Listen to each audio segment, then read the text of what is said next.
This is the MDetroit podcast. My name is Marco Reisenblatt. I'm here with Dominic Waddles. Dominic, who do we have on the podcast this week? Man, today we have Alicesun, and man, it is great to finally have her on the podcast. Yeah, it was a long time coming. I don't know. It took us a few months to get her on, but we finally did it. We were persistent. We tried. It just goes to show you, if you really, really try, you might be able to do what you want to do. You might be able to just do maybe. But Alicesun is such a wonderful artist, and we had such a great conversation. We talked about things from her native heritage to cultural appropriation to talking about her creativity, how she composes, where she draws influence from, how she spends her time pursuing her craft and really working on the things that she loves to do. And I'm telling you, when we did this outside and we were right in front of each other, it just made it such an even better experience. So, without further ado, even though right now you are listening to her wonderful music, please sit back, take a seat at the table, and enjoy this wonderful conversation. So, Alicesun, welcome to the MDetroit podcast. How does it feel to finally be a part of it? It feels, enlivening. To our guests, we have been trying to get Alicesun on the podcast for a while, and we finally got her on. Dom and I are so excited. I will say you are very persistent. We're so persistent. More persistent than me, but Hey. this man. I know Dom's just like harding the conversation. Yeah. Yo. Right, reacting. No, but then he texts me and he tells me and he's like, Mark, you gotta text her. He's the persistence is the combination of me and both. Dom. Oh, yeah, Okay. Because I You're just a have team. You're okay. I just have no shame anymore. I'm just like, yo. Because I was just like, bro, we got to figure this out, bro. It's either she's here or not. I don't know. And we wanted you so bad. Wow. And we finally got her I'm here honored. Yes. in a backyard full of wonderful humbled. trees. Yeah, this is Cedar trees right back here. It's nice. This is our first well, it's not our first podcast, but it's our first podcast outside and in person. In person, yes. After the Rona, but it's still going on. During the Still Rona. happening. Yes. Rona. The Rona is here. The Rona. Mm-hmm. But I'm going to read you your bio that we have found. And we're going to ask you a couple questions so right ancient. after. Oh, wow. Oh, God. Okay. So here we go. Mm-hmm. Alicesun Rodell is an inspiring and creative pianist, singer, and songwriter born and raised in Metro Detroit. She holds a Bachelor's of Arts in French Language and Literature with a minor in piano performance from Oakland University. She has studied classical piano with Dr. Jing. I'm so sorry. I mean, I pronounced it apologize, Doctor. Yep.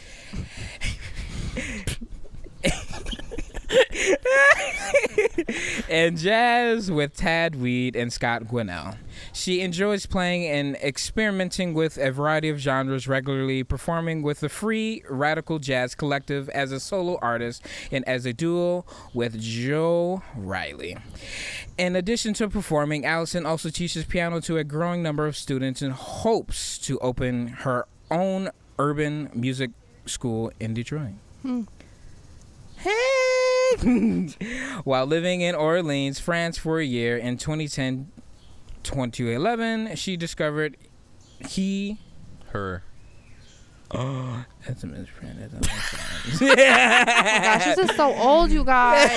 So old. She discovered her true love for music, and since her return to the States has not stopped pursuing this passion.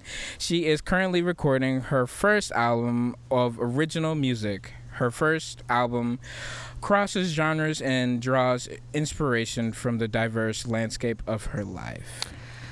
This bio is old. We found it. We found Things it. have changed. Yes. Okay. You She's found now Alicesun. it needs to be, updated, rectified. Yeah, we were actually going to ask that. The question is, so what would you change, or what would you add, what would you take away? I mean, I feel like that bio is really academic. So I feel like I just changed the whole style of it. I feel like I'm in a different place in my life. I'm in a different place as an artist. And I'm really looking for just creative spaces. So it's non-genre associated. It's multidisciplinary.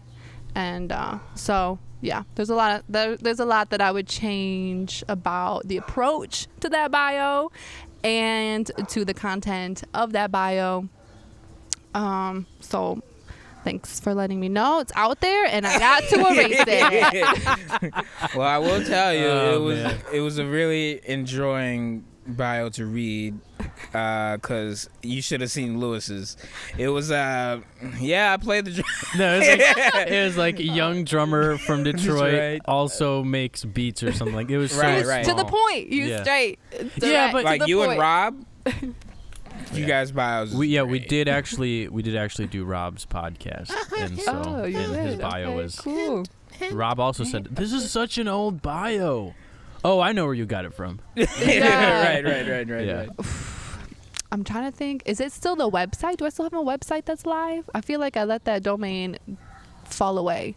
So I don't even know actually where you got this. I think we got it off of the DSO website when you did the collective. Oh, when I did, Concert of Colors. Okay. Yeah. It was Okay. either that All right. or some. As long as it's not like, okay. You're on a website it's like new music something. Oh, yeah. Okay, when I applied for a grant through New Music. Yeah. Yeah.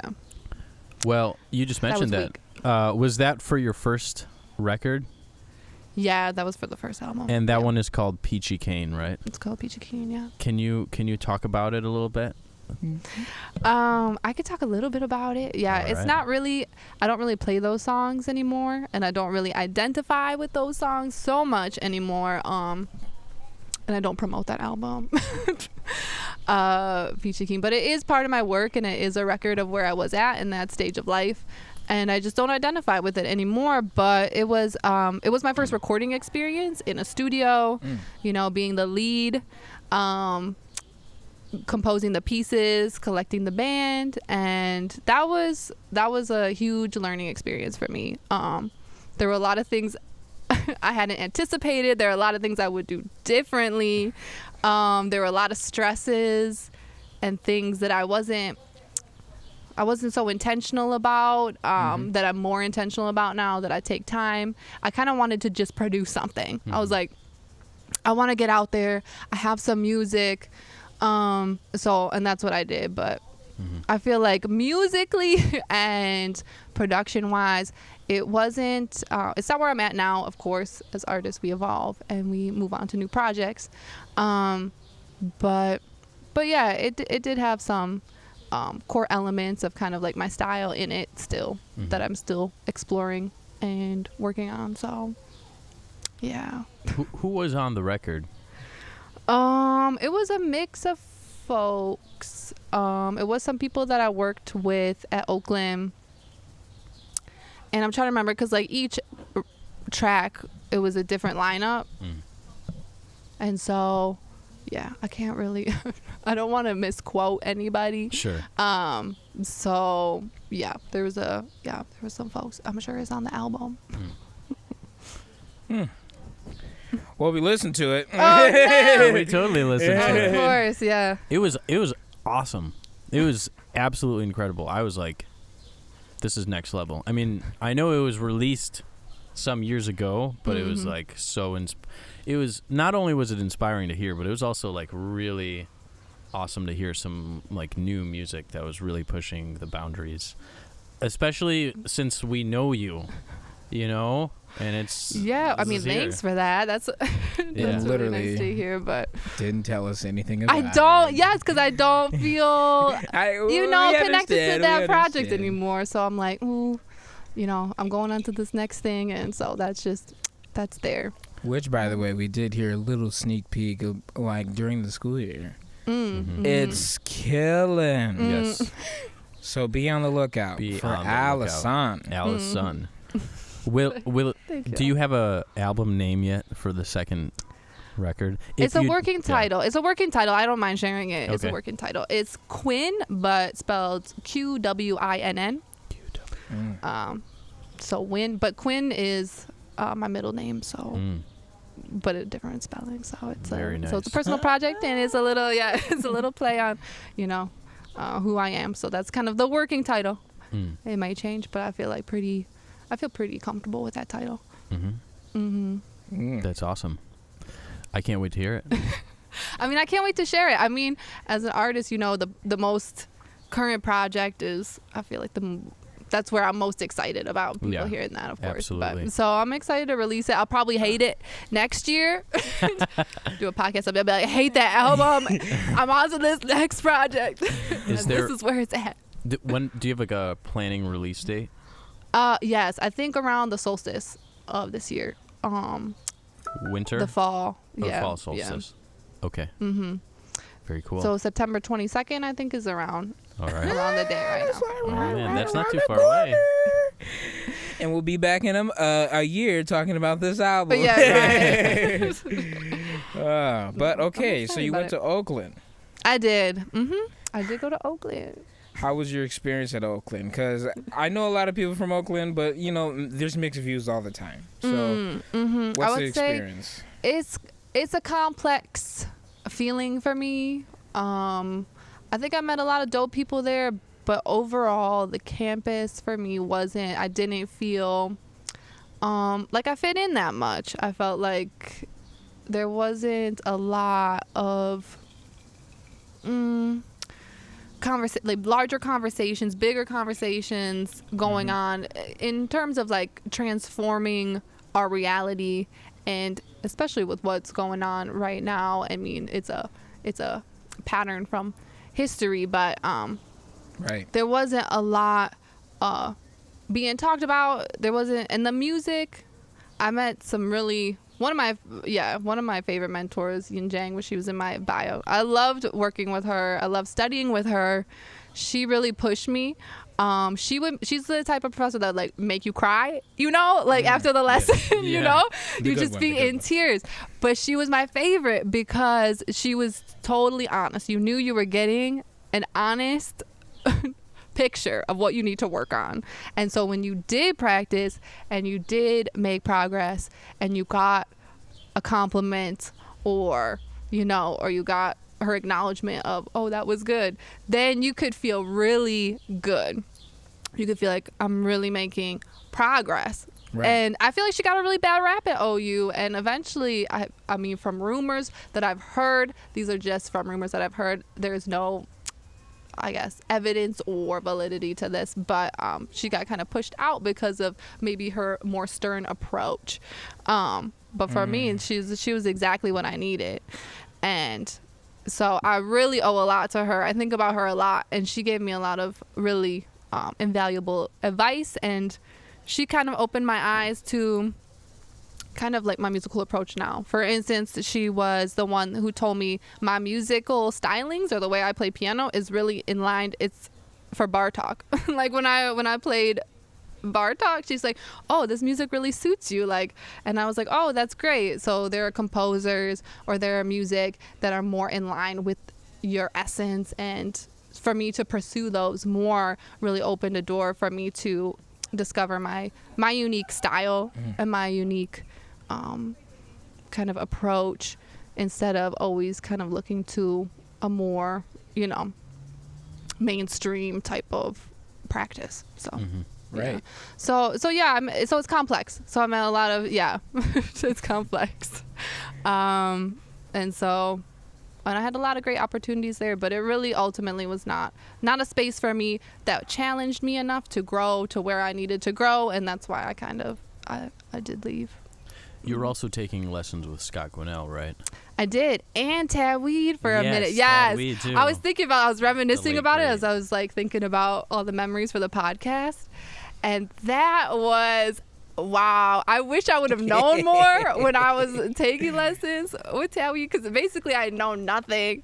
I was like basically on the brink of discovering improvisation, and I had a lesson with him and he was just flying through theory and he was like, I could tell you're grasping this, so I'm gonna keep going. And like I was like I must be the best actor right now, because I was not understanding most of it, but I was just so enthralled and so grateful to be taking lessons with him, that just being in his presence was a learning experience for me. It was transformative.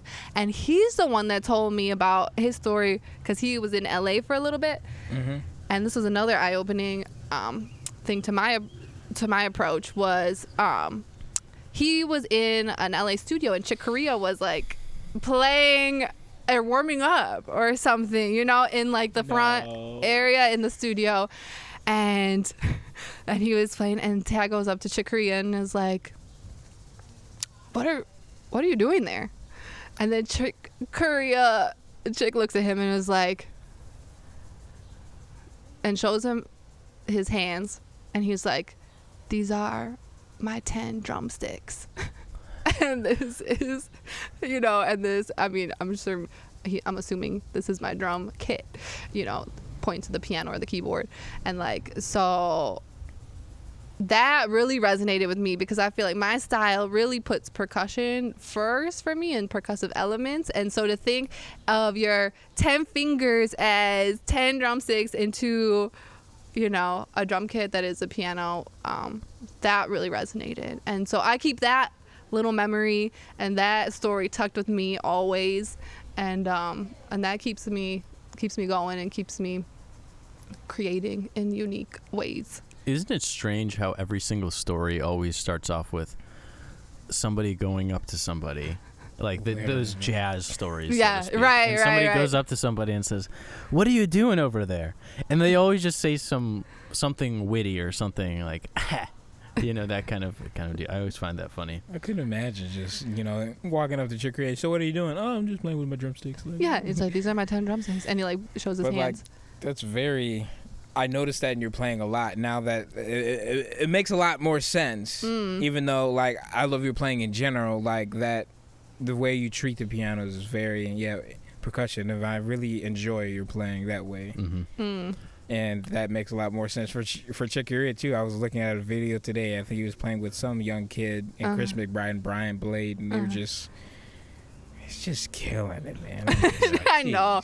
He's killing. Yeah, Chick Corea, man. Chick right? Corea. Gosh. But Good you old said Spain. like it's going up to fellow musicians, and that. But I feel like that's part of the tradition, and that's one of the things that I love is like it is like very much an oral tradition. You can read books, you know, that can help kind of organize your thoughts and maybe things like that. But ultimately, it's an oral tradition, and so that's. That's one of the things I love about it, because it's like you have to interact with both the music and with, you know, people playing the music. Mm-hmm. Yeah, the rhythm thing is huge. I think one of the things that gets overlooked a lot is the first thing that you hear is obviously the sound, but then the second thing you hear is the rhythm, and then the third thing you hear is the actual pitch of the note. So it's kind of interesting how that works. Most of the people that, I don't remember, somebody quoted this. I've heard a bunch of people just say like, just study rhythm. Don't study, study melody and notes and stuff like that, but rhythm is first. Because if you're not playing in rhythm, and I'm still working on it every day, if you're not, like, it's just the feeling, it's not there. You know, Yeah, it's there, like, man. it's not there. But you could play 2 notes, and if you play with some rhythm, like it's there. Like you have it, and it's, for me, I feel like it's that heartbeat connection with our heartbeat. That being one of the first sounds in our mother's womb is like, so that's where the drums come from, and so that's like very internal into the human experience, you know. Yeah. All right. That's the first time I've heard that. The But that's knowledge, really the interesting. knowledge. That really? Yeah. Well, just heartbeat? the heartbeat in relation with the drums. I haven't heard that before, but I like that. That's really nice. I guess my mom was listening to a lot of funk. Yeah. Because I'm telling you, that driving like 1, 2, Yes. hey.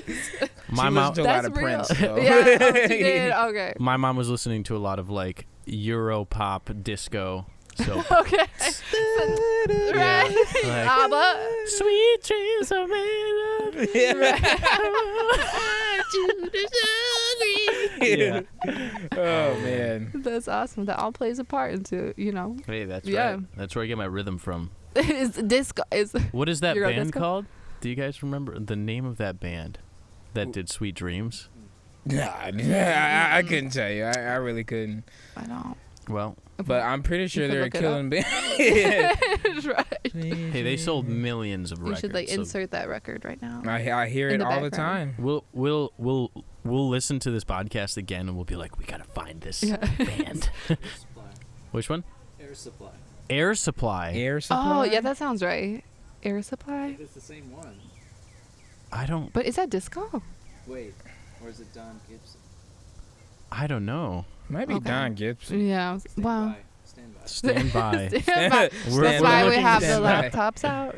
Oh man, I was just about to say we have all these computers. Right, and we're like, Nobody what? No, is dude, it's looking. Eurythmics. That's the band. Eurythmics. You're right. Oh man. That's Who's the Air band. Supply?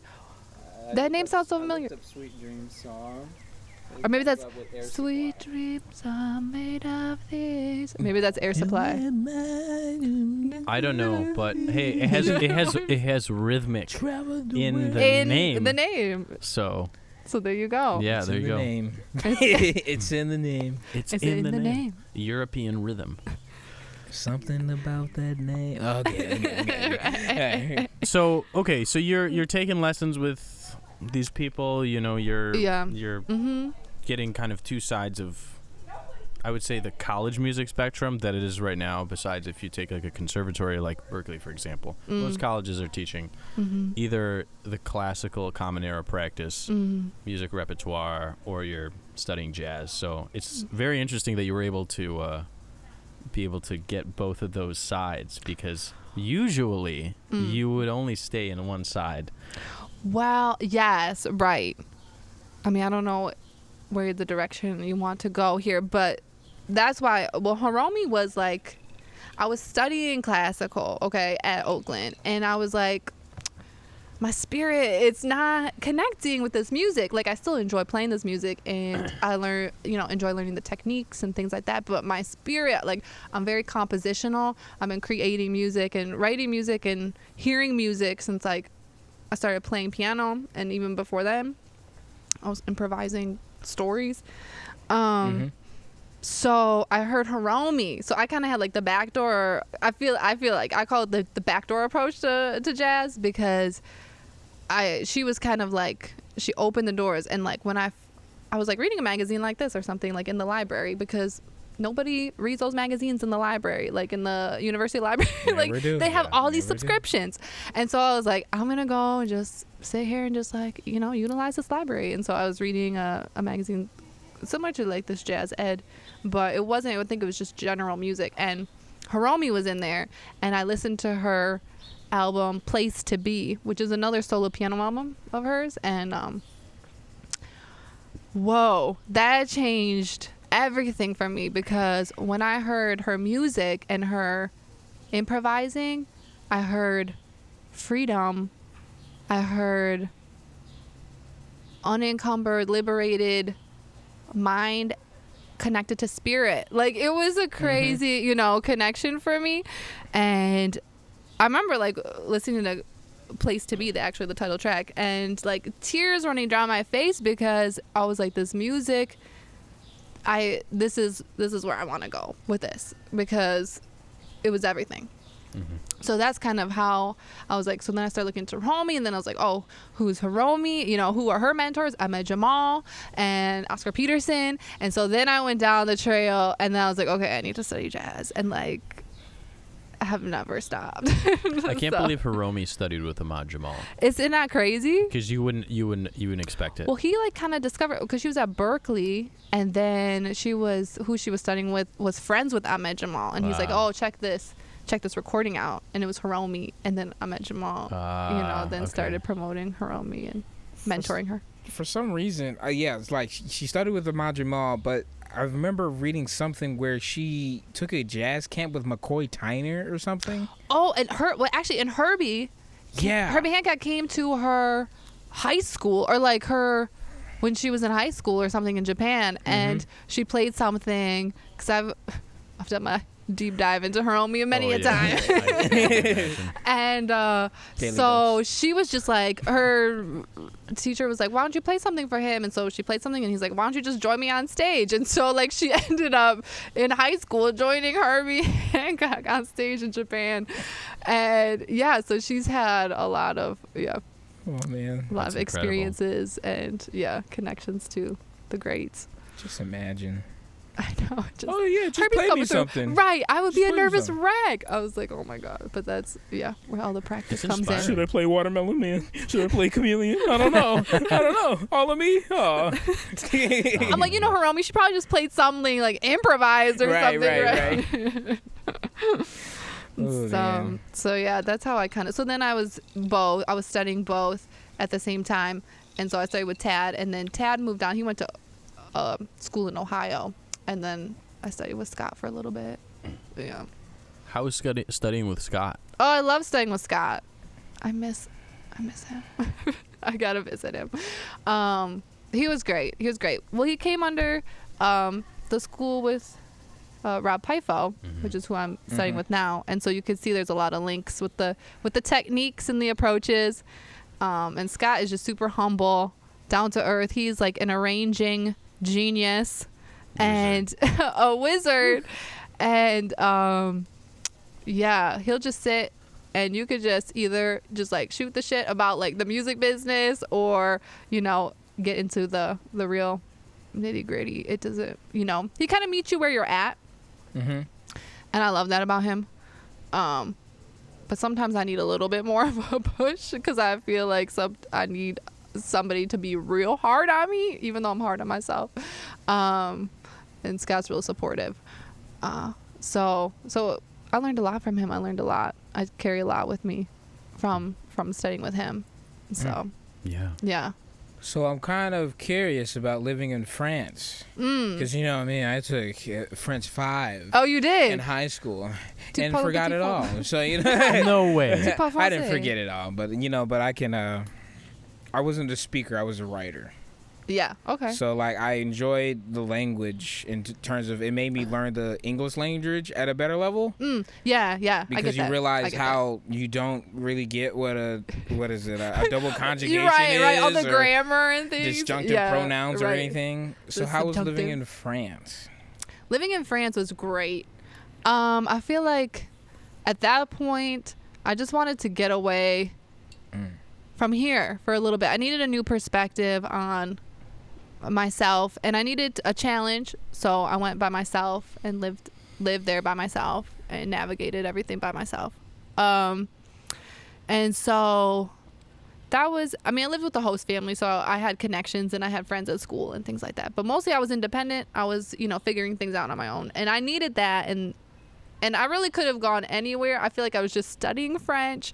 It made sense. Like, there was the link. I could study abroad from OU. Right. And it made it real easy to get there. So I really enjoyed that experience. I was there for about a year. And I think within the first week or two that I was there, I found the music school in the village. I was like, where's the music school? I need Keep to. in the door. Right. I was like, I have to keep learning. So I signed up at the local music school, and I played a couple pieces for the teacher there, and she was like, you're kind of advanced. And then so like, and then she was like, I was like, I didn't even think I was, Did she say that I in was not French? even that advanced. Yeah. What? How do you say you're kind of advanced in French? Well, she didn't exactly say it like that, but she was like, I don't even. I don't know the word for advanced, but it definitely starts with an A.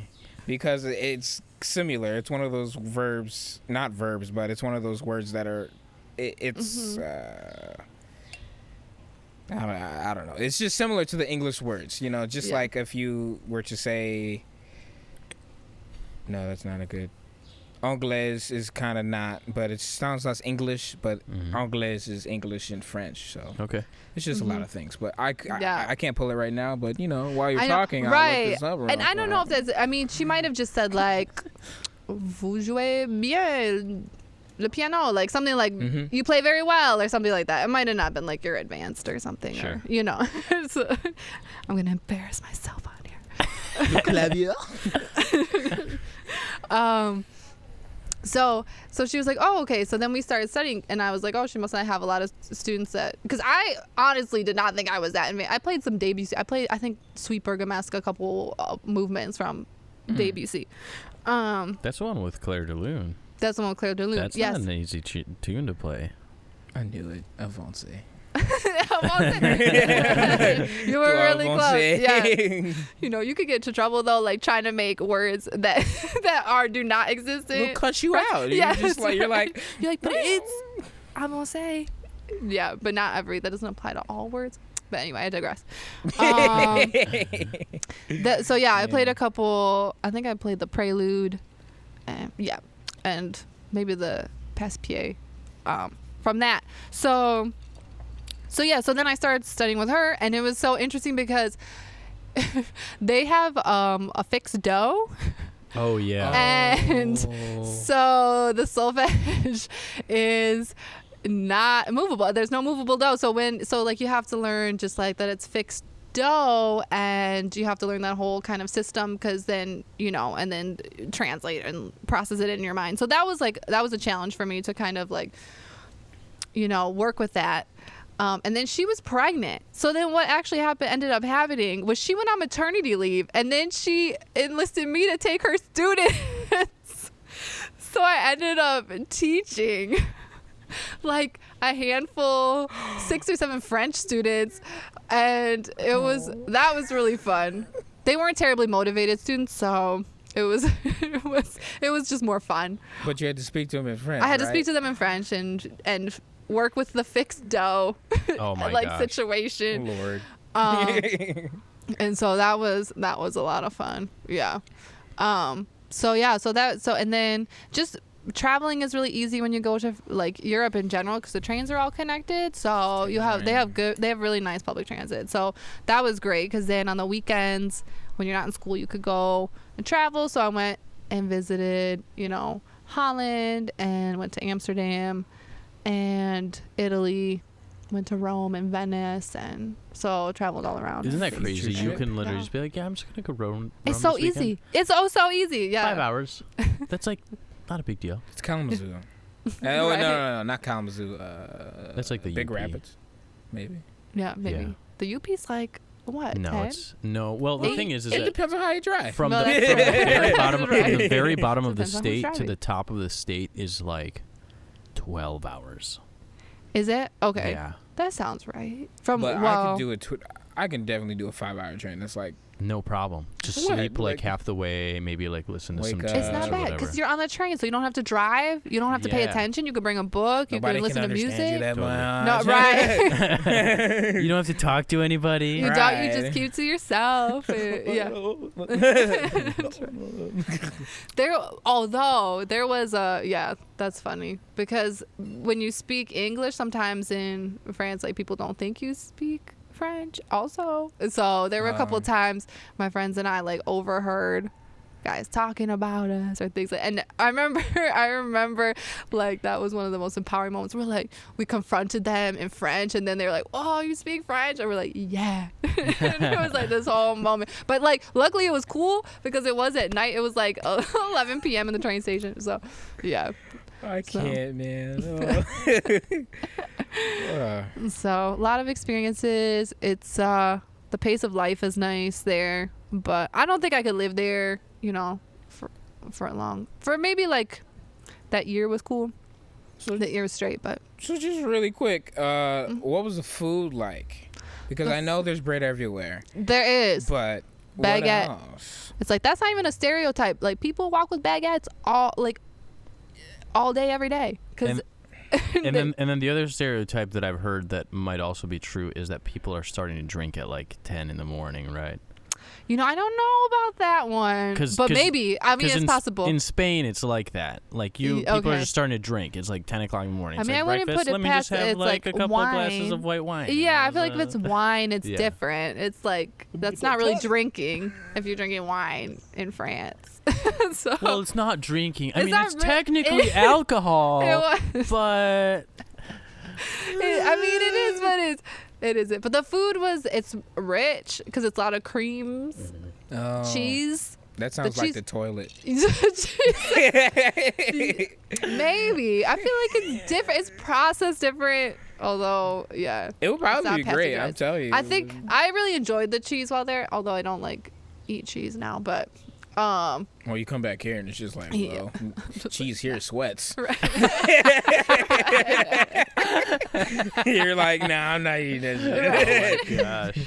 right. So there's cheese and there's the baguette's really good. It's like €1. It's super affordable for everyone. So you just grab some and they make it every day. We're just you gonna know? have to take a trip. Fresh. The boulangerie and the patisserie in the morning. They like That's the word. they smell so good when you're walking into school. Like you smell the croissant, you smell the Is that all like the pastry shop?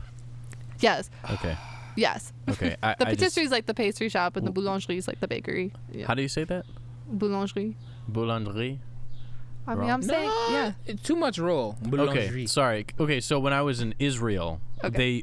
they use that r sound Oh yeah. so much. So whenever I'm thinking like French or something like that, like I'll say croissant because I'm thinking like Right. Hebrew. Right. Oh I my mean, God. like Like it does work in certain instances. Like, yeah, this is true. I don't know. Like, Does I remember the I was talking to my French teacher and she was just like, "No, you have to like." do you have to Yeah, like do you the have to R change sometimes. your like what dialect? Does dialect change based on what region of the country that you're in? Yes, there's definitely different. It's not as drastic as if you go to Quebec. Like it's definitely not as drastic as that, but there's definitely different dialects and some vocabulary, some slang, some things like that are different from the north, from the south. Yeah. Where did you stay in France? I was in Orléans. Oh yeah, So- we literally just Yeah. said that. Yeah. But Yeah, we- come on, man. Yeah. Come on. Didn't you? Weren't you Wow. listening to the bio? I was, Wow. and then for It was some in reason the I just Bible. blanked. Look at you. Well, you know, it's because we pronounced it Orleans and not Orléans. Orléans. Orleans. You from That's where you get, like, Nouvelle Orleans. Yeah, like New Orleans. That's where that comes from. But yeah, it's kind of like a suburb of Paris almost, because there's a lot of people who commute. But it's also a town. Like they have a town center, and it's not like a, Metro Detroit suburb. Interesting. Well, we'll come back to that because I definitely would like to know more about France in general. And Okay. you taking your adventures on the trains. But Yes. Yes. There were a lot of adventures. Yeah. but defining moments for you in terms of just as a musician, what kind of grabs your mind more? I know you talked about Bartok, you talked about your teacher, those defining moments, but for yourself, what has helped you become who you are as Alicesun now? I mean, I think it's a lot of listening, reading, and then also knowing who you are. And I think that's a process. I mean, for me, it's been a process because right now I'm I call it sovereignty of mind. And that means to have control of your mind, and sovereignty of body, which is to have control of your body. Because I think with the colonial, capitalistic, imperialistic, consumer society we're in, sometimes it was hard to differentiate who is talking through me right now, Right. like, is it me? And that's also been a process of, connecting in more of a spiritual way and with my ancestors and things like that. So I think all these little things are defining moments. I think like hearing Hiromi, like hearing different, obviously Thelonious Monk is, I have Oh, we're gonna get on. The I know. monk I was like, topic. I'm Don't sure you'll worry, get dude. to We're gonna that. talk I was about like, monk. but hearing other artists be themselves, and like when you can hear that and when you can feel that, that helps me to connect to myself and like who am I? Because sometimes I hear something and it's like, oh, and maybe you want to imitate it, and that's like Right. that's cool too. Like that's part of the process too. But then when you hear, you know, like someone like Thelonious Monk or Hiromi, and it's like there's no boundaries, and they're confident and they're clear, pushing, and they know who they are, and they're not changing for no one. They're not changing for any critics. They're not changing to appease anybody. They're not, you know, changing to make someone more comfortable. And I think those are, when I hear those artists, when I see those artists, and I think there's no bounds in like visual artists, filmmaking, all of that inspires me. Like I feel like there's no bounds to that. And so those are defining moments when I can interact or when I can grasp artists that are embodying that. Mm-hmm. Yeah. Yeah. Was there any playing experiences that you've had where that, at least for you, were defining moments, I'd say? Yeah, like the one that jumps out like right away was actually it was like just a small house concert in Detroit. Was just like, you know, people gathering around, but there was like, it was a small house, but I think 40 to 50 people were there. And so everyone was close, and I love that when it's intimate and close. Right. Everyone was close to the piano and like just super attentive and super like open and listening. And so that's when I played the Detroit Suite. I don't know if you heard that off the That's off of. yeah, Peachy Keen, that album. So that's like just a solo piano piece in 3 movements. And so I played that, and then like, and you could just, I was connected to the piece, to the piano, and to the audience, and to spirit, and like nothing mattered. Like I wasn't judging or criticizing myself while I'm playing. I was in the moment. I was in the flow, and it was empowering for me because it was just me, you know. And sometimes as an artist, and for me personally, like being solo is super vulnerable, and it's like can be a little intimidating. Just it's nice to have comrades and like a collective energy too, you know, because you have to bring all the energy. So so I finished that piece, and then everyone stood up. Like everyone was there. Like everyone, you know, people, he's like, okay, I see you. And like, okay, it was a mutual exchange. And so that was a really defining moment. It's like they were with you on this musical journey. They were with me. Yeah. And that's so amazing. There's this interesting book that I read by this author named Mihaly. I can't even pronounce his last name, but the book is called Flow, The Psychology of Optimal Experience, and it literally talks about that. Yeah. Where you are the people that can get into this flow state, so to speak, it is this zone where you are completely enthralled in what you're doing, that you don't necessarily even notice yourself. You know, it's because there's this interesting thing where you're able, when you're, for example, with meditation, the goal is not to not think. The goal is to notice yourself think. And so it's almost like there is this separation between, you know, yourself and something else, whatever that something else is. When in reality, it's all just appearances and consciousness. So it's interesting that you're able to get to that moment, because attaining that is ultimately what's called nirvana. Actually, I don't think that's right, but it's like in Buddhism, there's like the zone where you're always like not away, like where the self is no longer like existent. You're always very present in whatever you are. But being able to achieve that place, it's so amazing, because you can't necessarily you can only come from that place and be very, very, it just, you're like, wow, I was just there, but I'm no longer there. But like you can look back on it and you're like, wow. And so yeah, I totally know what you feel. There's such brief moments that you don't really notice. And then you just chase those moments. Oh yeah. And it's a whole practice. It's a whole practice because there are so many times I get in my own way on stage. So many times. It's like that. I'm like, what am I doing? Am I on my own team or am I like, I like self-sabotaging?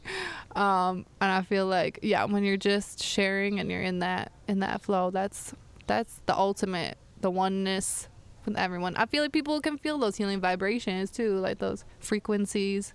They're like undeniable. So, you know. Speaking of moments that are not necessarily as awesome as those, we do you have any humorous gigs that you did a gig that might have been like absolutely terrible, like everything went wrong, and but you look back at it now and you're just like, that's hilarious. I'll never let either you kind of look back on it and you're like, I'll never. At it now. Yeah, I can laugh at it now, but at the time it was mortifying. But this reminds me of, have you seen that Adam Neely that clip where it's like just the gig that went wrong? It's like one thing falls and then all of a sudden, like out of nowhere, the keyboard stack just like crumbles. Oh my God, I lost it when I saw that because I'm like, that's life. That's life. Wait. Just a quick thing. Have you seen that video where the guy's playing it at the church and then the keyboard just falls to the ground and he's just sitting there like... No. I have not seen that. But the drummer's just dying.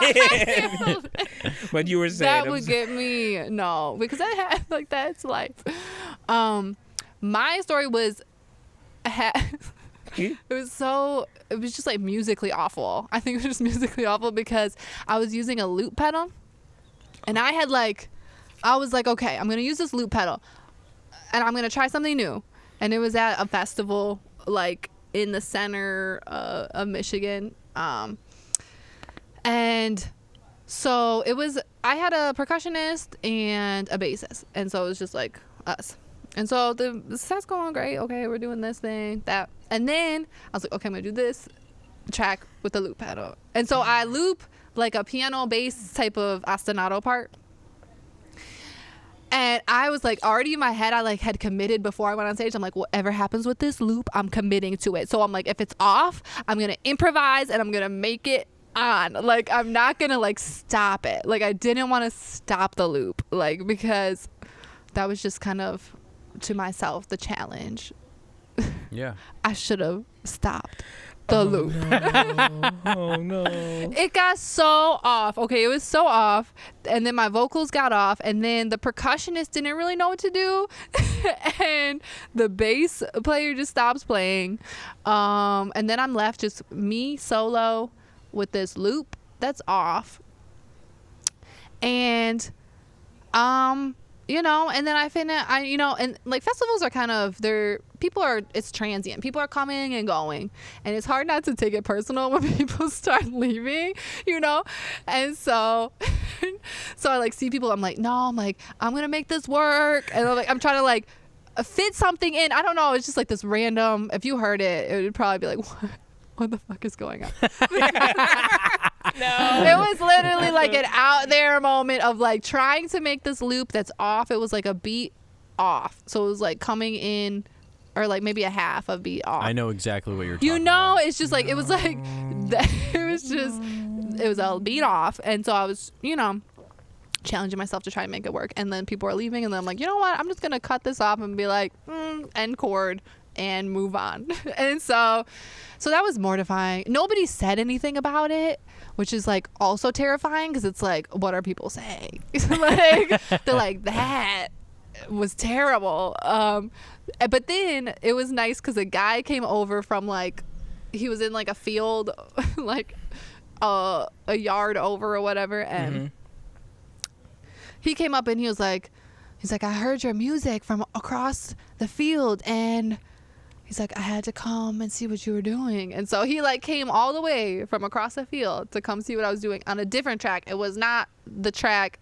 that was being looped, Oh, when it came to brief intermission because the sprinkler has gone off. Yeah. So, what have you been doing with the pandemic? Because With the pandemic. obviously you have a lot more time, Mm. and so Relatively, yes. what have you been doing with your time? Has it been like a productive time? Has it been a non-productive time? Have you been able to do anything you've been meaning to do? Tell us about it. Yeah, I mean, a little bit. I mean, I'm an introvert. Like, that's just my natural personality, is pretty introverted. But that doesn't mean I'm not social, but I'm just more, introverted. So I've kind of, like, the first months, I was thriving. I was thriving because there was no obligations, and I'm not a very anxious person. So it just felt like there were no obligations. And so that really freed my mind to really work on kind of self-disciplining my mind the way that I have always wanted to. I feel like I've been kind of like tiptoeing and dipping my toe in and like, doing the self-discipline. But then I feel like there are always other obligations, or like getting to class, or, finishing that assignment that's like doesn't really align with what you're doing, but you have to do it for the class. So I feel like that all kind of wiped away after the semester ended, after the end of the online the online experiment. Disaster. Yeah. And then I had time, and it was great because I was able to create a very systematic shed system for myself on what I'm weak on, what I want to work on, and also kind of like collect and organize all the documents from lessons and from classes that I find are in a direct alignment and purpose to where I want to go. So I created a binder, and it has a binder. It's like one tab is like what I'm working on that week. And so I sit down at like once a week, usually Sunday, and I kind of write out what are my goals, what are my plans, what am I working on, what am I doing. And then like the next tab is knowledge. So it's like all the knowledge that I've gotten up to this point and keep getting. So it's like, the chart of extensions and things like that, or diminished scales, or whatever I'm working on at that point. And then like the last tab is exercises. And so I basically have this binder that really helps me organize where I want to go and how I want to progress. And so that's been a huge kind of asset that's come out of this time for me, is because I can carry that through even as things reopen and as we figure out the next stages of this pandemic and how we're interacting and how we're moving as artists. So that was great. So I started that, and so then I started shedding, and real focus shedding, I think for the first time in my life. Like, I was like, everything before this, was good. There were bits and pieces there that were good. But I feel like real, focused work was happening because those other obligations were there. I would check in, on my family. I'd check in on everyone pretty regularly, make sure everyone's good. But once I got the check-in, then I would set my phone on airplane mode. Yeah. And I get to work. And so that's been, hugely helpful.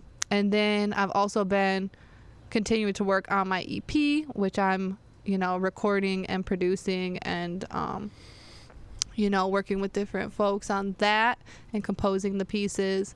And so that's been taking up a lot of my time because I've never recorded or produced anything on my own. Gotcha. So I got this mic, I got Logic Pro, and I've been just kind of slowly digging through the trenches. And it's been a steep learning curve. There's been a lot of frustration, but I think just this week I went in and kind of mixed and mastered, a little project I was working on, and things were clicking, things were happening. I could navigate, I could know what I needed, what effects I wanted, how to get a bigger sound.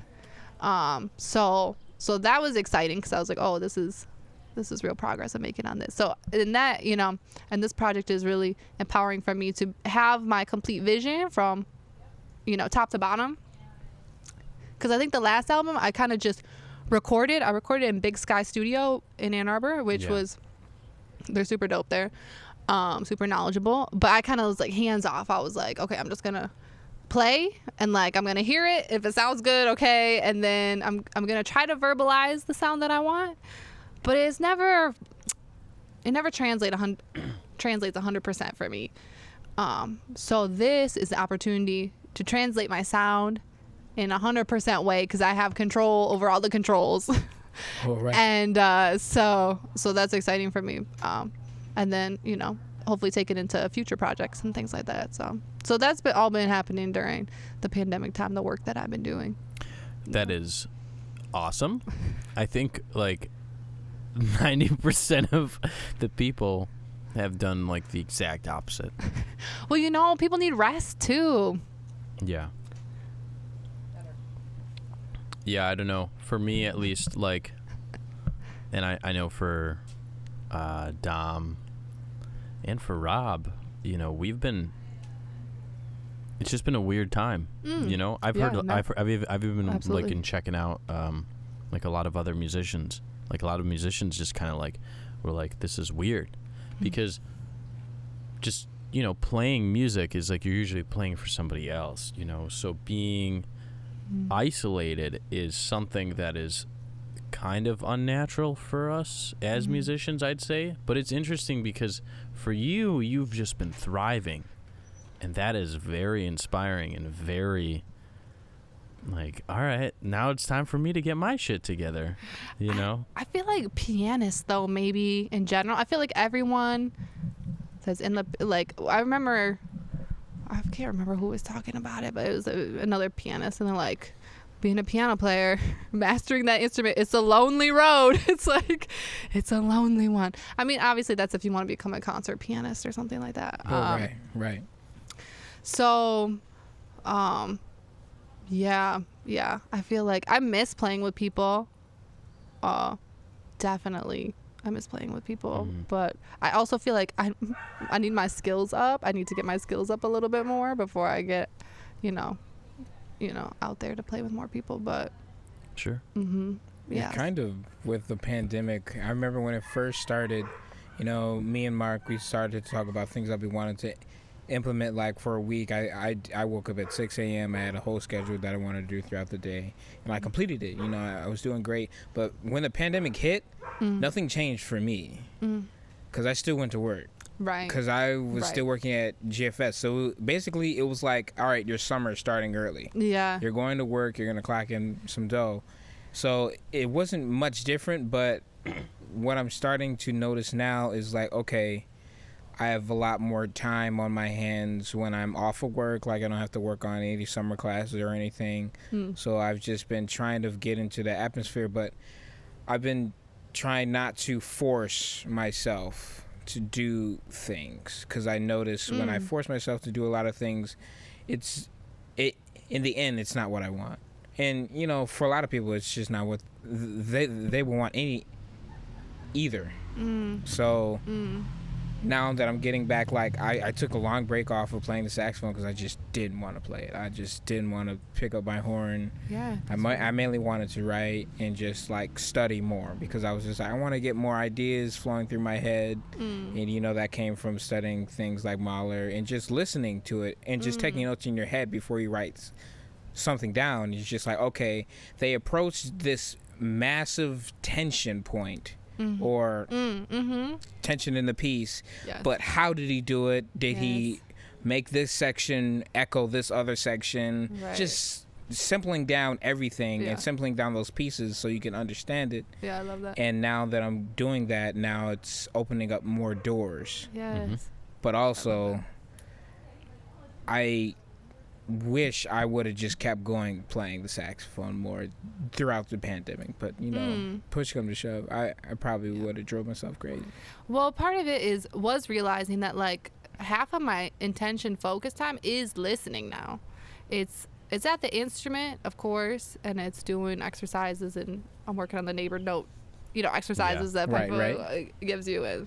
Those are awesome. But also just listening, deeply listening, and setting aside time to just listen it's powerful. It makes you better by growing your ears like that, because then when you get to your instrument, you have more ideas and things flow.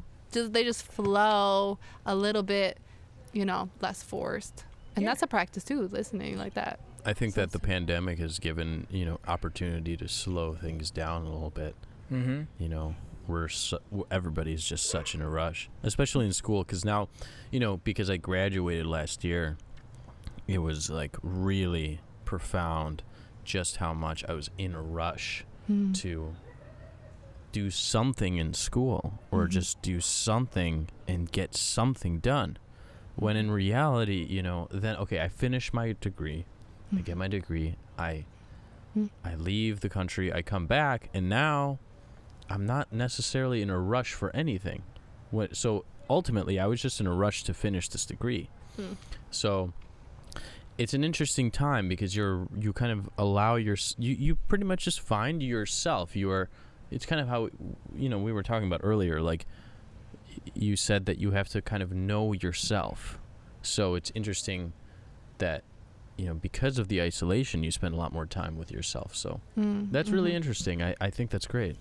Yeah. You just hit something in my mind too. What? So like, even though I didn't do a lot of music thing, I worked on myself a lot. Right. And I worked You said that in your on text. being aware with myself. If I'm in public and I don't like something, why don't I like it? What's the reason for it? And why am I acting like this? Why do I think this way? If I'm maybe at home and I'm like, I just wake up, I'm tired or something, why don't I want to do something? And he Mark shed on this, is like you got to pinpoint the roots to why you don't want to do something, Right. and flip it, Right. and make it so you want to do it, because if you really want to do it, you'll do it. Yes. And also, just to kind of keep pinpoint off of that, is that when you are looking something in a very detailed way, you look at something that you don't want to do and you say, okay, I don't want to do it. But you never, sometimes you might say, I don't want to do it because of this. But that you stop there. And so You have to keep asking why. you have to keep Why? asking, Why? you have to And keep dig to the deeper and root, really yeah. look into the details. Yeah, that's kind of like that's where I'm at right now in terms of musical stuff right now, because I would do a lot of exercises in college, like musical exercises in college and stuff like that. Spend hours practicing on the guitar, but never asking myself really why I'm doing it. So why are you spending 6 hours practicing this one practicing a bunch of stuff? Okay, maybe you need to be spending 2 hours practicing this one thing, or maybe you don't need to practice any of this stuff at all. You need to listen or something like that. You need to. So I think that when you're constantly not questioning, but you're digging deeper and really looking into the details, is where you are able to find the most profound realizations and reach these defining moments, so to speak. Yeah, well, I think there's a lot of noise. And I think for me, it was realizing, for me, it's part of decolonizing my mind. It's also part of deconstructing what was the education system setting me up for. And I feel like it was to be a cog in the industrial economy, into the capitalist economy, and the white capital monopoly. So I was like, and so there's a lot of noise, and you get in that loop, and you are kind of expected to, run, turn your wheels in this way to benefit the economy in this way. And when you have a second to, turn it off and say, what are we doing? What is this economy that we are working for? And it's not working for everyone. And it's oppressive. And it's, all the things that we know that they want to keep from you when you're going through school. That's profound, And it's like it takes work to get there, and it takes time. So I'm clear that it's a privilege for me to be able to take this time and do this, because I know, you know, you have to go to work, you know, you have to pay bills, or, you know, do what you need to do. And so I feel like we need to move towards this. Being able to do this internal work is like a human right. You know, it's not a privilege. It's not a luxury. It's what needs to happen. It's just What's as important. It's just as yeah. important as Yeah. monetary work. You know what the problem is a lot of time, and it's happening now, is that, you know, STEM is becoming a big thing. They want to push math, science, English, all these things, like the standard, and they're cutting out creative starts. Yes. You know, I understand you can't afford to do it, but you're cutting out the ability for kids to explore. And express. And when they grow up, now they're under their system. Yes. And now you can't even move. You can't even ask a child to imagine to do something, because they don't know how. They don't have the freedom, because they're so Yes. tunnel visioned, and it's just like, it's not fair. Well, I feel like art, they probably, for me, art seems like the obvious choice to cut, because it's where profound statements that confront and talk truth to power, I feel like they come through art a lot of times, and artists, because we feel those vibrations. We are those healers in many ways. And so it's the easiest thing to do is cut us off from, you know, our creative, you know, connection and our connection to spirit. And, you know, yeah. It's for the interesting profit. that you mentioned STEM, because my brother, he's 13, and he is a STEAM program. So they do have They arts. have arts in the STEAM. They do. Yeah, and some like upper. I feel like they're mostly like Totally upper. Yeah. I mean, like class West Bloomfield, I community. would say, you know, it does have a lot of upper class, but it does have like a lot of middle class, like lower class people. Well, You a lot know, of we have- time. and the other thing is West Bloomfield has a lot of school of choice people come, which is great, you know, Yeah. because when I was going there were so many people from all over the place. But when I was going there, you know, it still felt that the main direction was towards jobs like being a lawyer, being a business person, being an engineer, being a doctor, you know, whatever, pursuing these kinds of system jobs, so to speak, not necessarily creative, so to speak. So it's interesting when, cause I've been listening to a lot of podcasts and reading a lot of books about people that are in like this systematic job but might be like a creative, you know, and that's great. But the thing is that almost always you hear those people talking about like, you know, I have this other hobby that I do, or I do this, or I have this really big interest in this other topic, and you know, that to me is like, yeah, you know, like just because we're musicians doesn't necessarily mean we have to be like music, because that's just absolutely not plausible. Like you can't always be on. Nobody's ever on all the time. But you know, somebody who has arts, for example, a child can just like really imagine. I think that I just remember being a kid and like just pretending and imagining and like really, really using my imagination. And I don't necessarily remember what I visualized, but I do remember that feeling, you know. So I think that you guys are, you know, you're definitely hitting on something, that there is this kind of systematic thing going on where, you know, it's not necessarily that you have this privilege of going to the school that might have arts. It's that there is this, that arts are just getting like neglected, completely neglected, and it's tough because, you know, from a monetary or an economic standpoint, arts don't necessarily make as much or are as the way the system's necessary, set up. as in quotations, as necessary as something that might be, you know, I don't know, like a doctor or something, something else. I also feel like creativity is a human characteristic. Like I feel like to be human is to be creative. But creativity doesn't mean the arts necessarily either. I feel like the arts is like a pathway to express different realms, but I feel like you can be creative in anything, you know, and so I feel like, I don't know. It just sucks.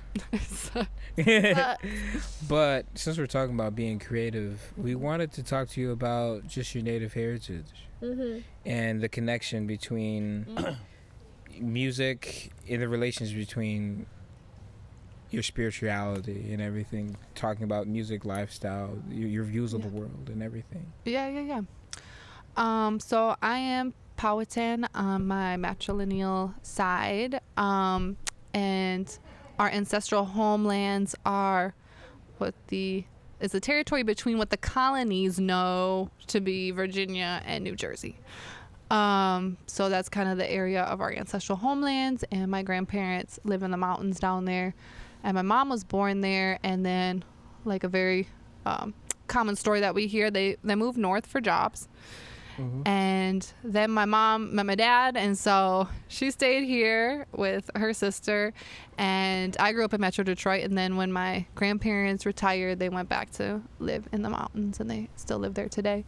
And so even though I grew up in Metro Detroit, I had that blood memory to my indigenous roots, which blood memory is just that memory that ties you to your ancestral language, spirituality, teachings, songs, and homelands. So I always had that.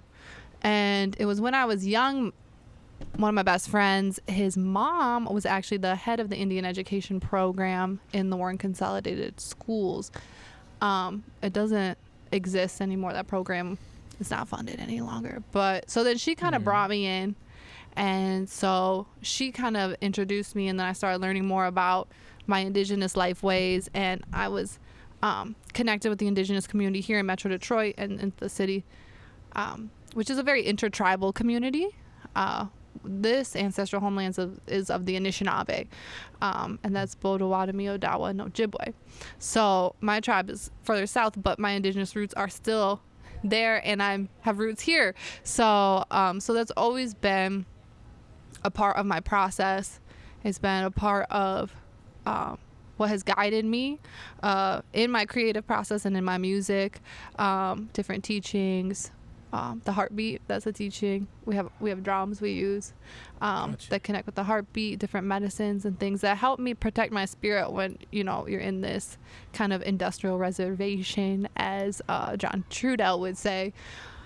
That basically teaches you to consume your spirit. So these are ways that help me to protect my spirit and to keep my connection to my ancestors, and to continue forward, because we have all of our past ancestors and our future ancestors within us. And so in that way, I feel like that connects musically for me too, because I feel like when we play music, or when I sit at the piano, it's like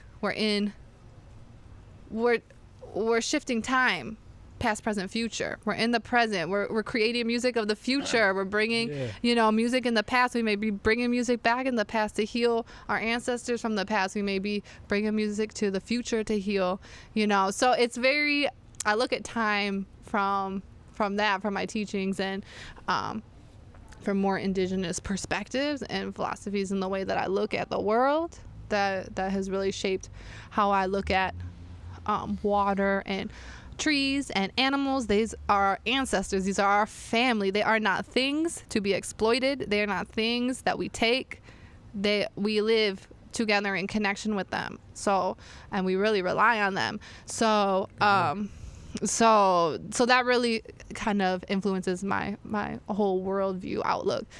And so these are things that I take with me into my music and things like that. I'm trying to think. There was one other thing I was gonna say, but I forget now. But yeah. That's a very beautiful sentiment.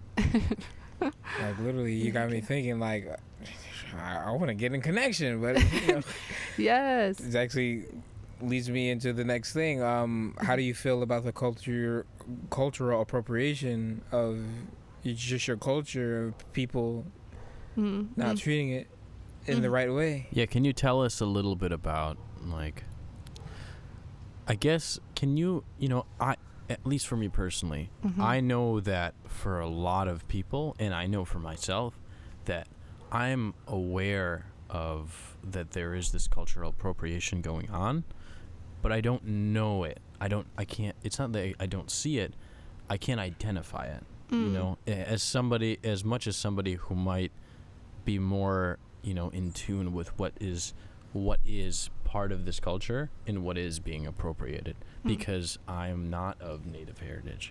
So it's not something that is close to me in terms of like my culture, because that's not where my culture is from. So we're interested to hear if you could explain what this culture appropriation is, and you know, about it, and what kinds of things can be done to improve the situation. Well, I don't know if I could speak, you know, so in depth. And of course, I just speak from my own opinion. I mean, there are so many different tribes across Turtle Island, and with each their own. I'm sorry, what is Turtle Island? Oh, Turtle Island is where we're at right now. This Okay. is like from a creation story, actually Gotcha. a Anishinaabe creation story that was. So that's where we're at, is Turtle Island. This is Okay. North America. So like the border between Canada and North America, like that doesn't exist, and even Okay. down into Mexico. So True. Okay. Turtle Island. I got it. I won't go too much into that, but we say Turtle Island because that's reclaiming, you know, the origins of this land. And so I speak from just my opinion. And so, like I said, there's a lot of different tribes and there's a lot of different opinions. And within each tribe, there's different traditions and cultures. And within, you know, different clan systems and things like that, there's just totally different opinions. So it depends on who you're talking to. So you're talking to me. I'm going to give you some of my opinions. Like, I think the most basic cultural appropriation is Halloween costumes, you know. So these are just that's like a very basic example. So you're taking a stereotype of a culture and you're turning it into a costume, and you're turning very sacred items and sacred histories, and you're creating something that people wear as impersonating other people. And like, culture is not a costume. It's these are sacred. You're referring to when people wear like Indian costumes. Right. Like, you see the Indian costume with the headdress, you know, the headdress, which is from the Plains tribe. So it's like, you see the headdress, you see like the fake leather, you know, and Yeah. it's also a caricature of, you know, traditional Native clothing. It's not even so that's one sort of appropriation. So it's taking it and like being like, you know, this is a costume. So when we go to powwows or things like that, which is just a social gathering, and we dance, the outfits that are worn to dance are called regalia because they are significant and important to that individual wearing it, with very different layered meanings. And you have to talk to that person and ask permission if you want to know about those, and maybe they want to share them and maybe they don't. And so you don't call that a costume. So just having a costume, and I mean, that's cultural appropriation, and it's just like, you know, that's a very basic example. Sexy Indian is like kind of what? Right. It's like, what? How does that? Boy, I just hate going into Halloween stores. I know. Because literally, it's like, be more a than- pimp or be a robber, and it's just like, these are things that are happening right now, and It's not a my caricature. people are going to jail for this shit. That reminds me You're of this playing one around with episode this from shit? The Office, Yeah. where one of the characters is like this. You know, you don't see him, but like he's got like do any like harm to anybody, but like he just shows up and he's got blood on his shirt and he's got blood on his face.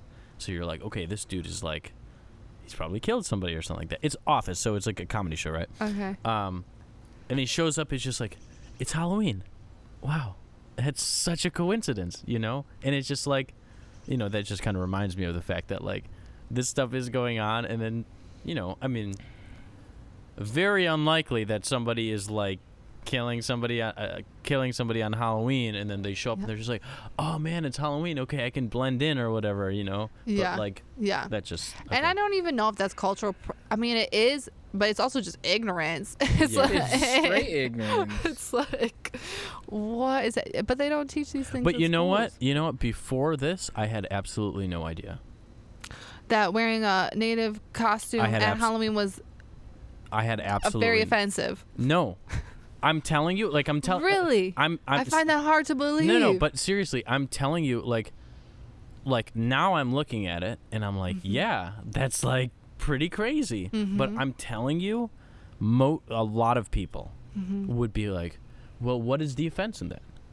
And it is true ignorance. It is literal ignorance where it's like the person didn't even know. I mean, I'm sure there's a lot of people who'd be like, okay, who cares? You know, there's a lot of people. Yeah, there's a lot of people like, what's the big deal? We're honoring your culture. But I think there is a lot of people that It's are. no, you're not. No. I think there's just a lot of people that are just completely unsure. You know. So I'm sorry to cut you off. No. I'm. Please continue. Well, I mean, I'm just trying to give some basic examples because I don't think I'm the most, versed. But another example would be taking a traditional design, a native design, and either getting it wherever you get it from the internet or, I don't know, wherever you get it. These designs are sacred. They have stories. They mean things, and to take it and like put it on like a Forever 21 t-shirt or something like that, that's another like cultural appropriation. Okay. So these are like some very basic examples. Can you talk about the totem pole thing? Because I know that's like a. I can't really. Or not totem pole. I talk apologize. A spirit animal. Yes, I wish I could point you to the video. There is, and I wish I knew the link. He broke it down very succinctly, like why spirit animals just don't. Just be like, this is my spirit animal, because this is a very when you say that it's very ignorant, and these are teachings and these are very important. So I can't really say too much. I can just tell you, and I'll find you the link. Yes, we'll put it in the Yes. yeah. Yes. Why spirit? He really deconstructs it in the best way possible, and I would rather him deconstruct it than me to do it right now. So yeah, but yeah, that's the same type of thing. That's ignorance. Or like another basic example is like, let's have a powwow, and that like means to like meet with people, and it's like, when did that become a thing? It's in the thesaurus. Yeah, right. No, I'm kidding. we looked in the dictionary and No. it said this, so we thought we would just call our gathering that. And it's just Well, like, a lot of people use it. It's become a thing, a vernacular, and then so I'm always like, is there gonna be drums there? Like had veteran, like we're just is it having a power? party. No, it's Then it's not it's a like powwow. it's like a meeting. So yeah, that's like another basic example, or like people using spirit animal, or like, let's have a powwow. These types of things, although they're more just ignorance and like need to be educated, there's definitely much more rooted, What is offensive something things. that you feel Oh, yeah. that can be transmitted to people for them to kind of not necessarily, because somebody who's not well versed in any teaching, whether that be native teaching or being of that heritage or anything like that, I would say just so I'm sorry, just to finish the question. Just what is not something that where they're like, oh yeah, I have to verse myself in all of this just to be completely aware, because I honestly I don't think that's entirely possible. You can't verse yourself in all of the and you're tradition. not going. Yeah, you But can't. what no, can because somebody there are things to- that you are not supposed to know. What can somebody do that is able to what can somebody do to like figure out what they can do to be more attentive, I guess? Learn the indigenous groups in your geographic area, wherever you're living, and learn how you can support them. And if you're gonna go to any of their gatherings, because powwows are generally open to public, so you can go to a powwow. It's a social gathering. It's not ceremonial.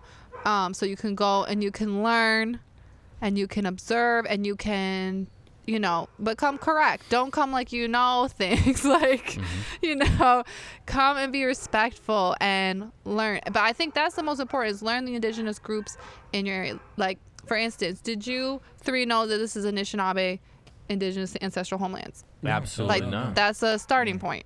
Like, let's start there. Can you say that one more time? Literally everything you've said today, I was just like, woo, okay. Okay, can you okay, I'm sorry. Can you say that again? It's what is it? Anishinaabe. They're Anishinaabe. people. Yes. Okay. Anishinaabe native people. Yes. Anishinaabe. Anishinaabe, the original Okay. people. Yes. And what is that area? Is that like southeastern Michigan, Or is what is that? Turtle Island? It's Michigan up into the UP, into Wisconsin and Minnesota.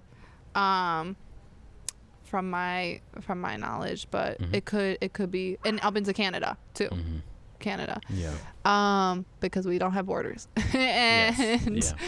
Yeah. so yeah, learn that. And there's been a lot of displaced, Anishinaabe, so you could find Anishinaabe in Oklahoma for instance. So yeah, learn. That's like basic.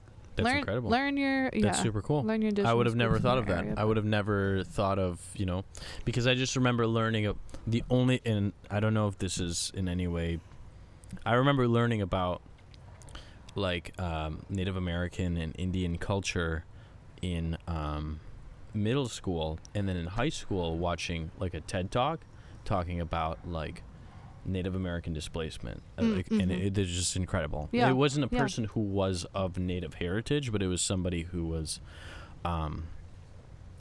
doing a lot of research, checking out stuff, showing a lot of pictures. That was incredible, just to see how a lot of people that are of Native heritage living right now, not necessarily in Michigan, but around the country, and it's very it's not an easy life. So it's really interesting. But what I was going to say is the only tribe that I remember, and I always thought this was one of the most interesting topics in history and going through like kindergarten through 12th grade, is the Potawatomi tribe. I don't know if that's still an existing tribe, but I always thought that name was really interesting. Yeah, that's one of the Anishinaabe tribes. Okay, there you go. But it's not I mean, I don't know we if I say pronounced- Potawatomi. Okay. Potawatomi. Well, there you go. Cultural appropriation. You say that? No, I don't know. No, that's No, just that's like, not. colonizers. They Sure. come and they say things. So. Okay. Well, thank you. Yeah. I appreciate That's it. that's just a little. Please- from okay. my opinion, Mhm. obviously people Please will have educate a lot yourselves. of Yeah. I think differing opinions. So what we'll do is we'll try to include as much information on this as possible, and I'm Sure. sure you have valuable stuff that we can Mhm. include. Yeah. I want to move on to talking about. I'm going to halt you real quick because I kind of want to hear Yeah. a little bit more just upon just the joyous times that you have with just with people. Because I know with people in my family Mhm. and a lot of times in our culture, we just have so much fun. Maybe at our barbecue or something. Yeah. But maybe just a time where it's just wonderful. It's up to you if you want to share about just a time with just your people where you just had a wonderful time, or maybe describe a We always have a wonderful. Well, right, yeah, when we get powwow. together, we always have a wonderful time. Yeah, I mean, one story which makes me smile when I think about it is, I was hand drumming with some of my friends and fam actually at the Indian Health Center in Detroit. And we were hand drumming, and we kind of forgot the words to the song we were singing, and so like all of us started laughing at the same time. And then one of a dear elder, she was smiling to herself, and she's like, I love just to see us laughing together, like Native women laughing together. Like that's just like a beautiful thought that gave her a lot of joy. And we just have a lot of fun when we get together, eating, a lot of social gatherings. Powwows are like social gatherings. They're like family reunions sometimes, where you could see like people, fam that you haven't seen, and like, right, like, what are you doing? Yeah, so it'll bring together. Working at Walmart.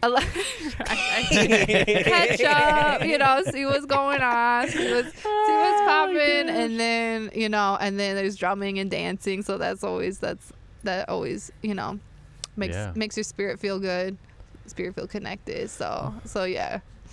Yeah. I'm glad you said that because I was we were gonna move on to Detroit, and when we first went online and we saw this video, and Marion Hayden was playing with you. Can you talk about playing with Marion Hayden?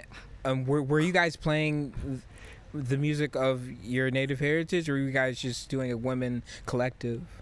It was we were doing some music with Spirits Rising, which is the duo with my partner Joe Riley, and playing with Marion Hayden, and actually Galen was there too. Yeah, like, Galen was on sisters. that video. So Galen McKinney, ladies and gentlemen. It's always an honor. Wasn't Regina on it too? No, she wasn't on there. No. Galen McKinney is the nicest woman. One of the nicest you will women. ever meet. She's incredible.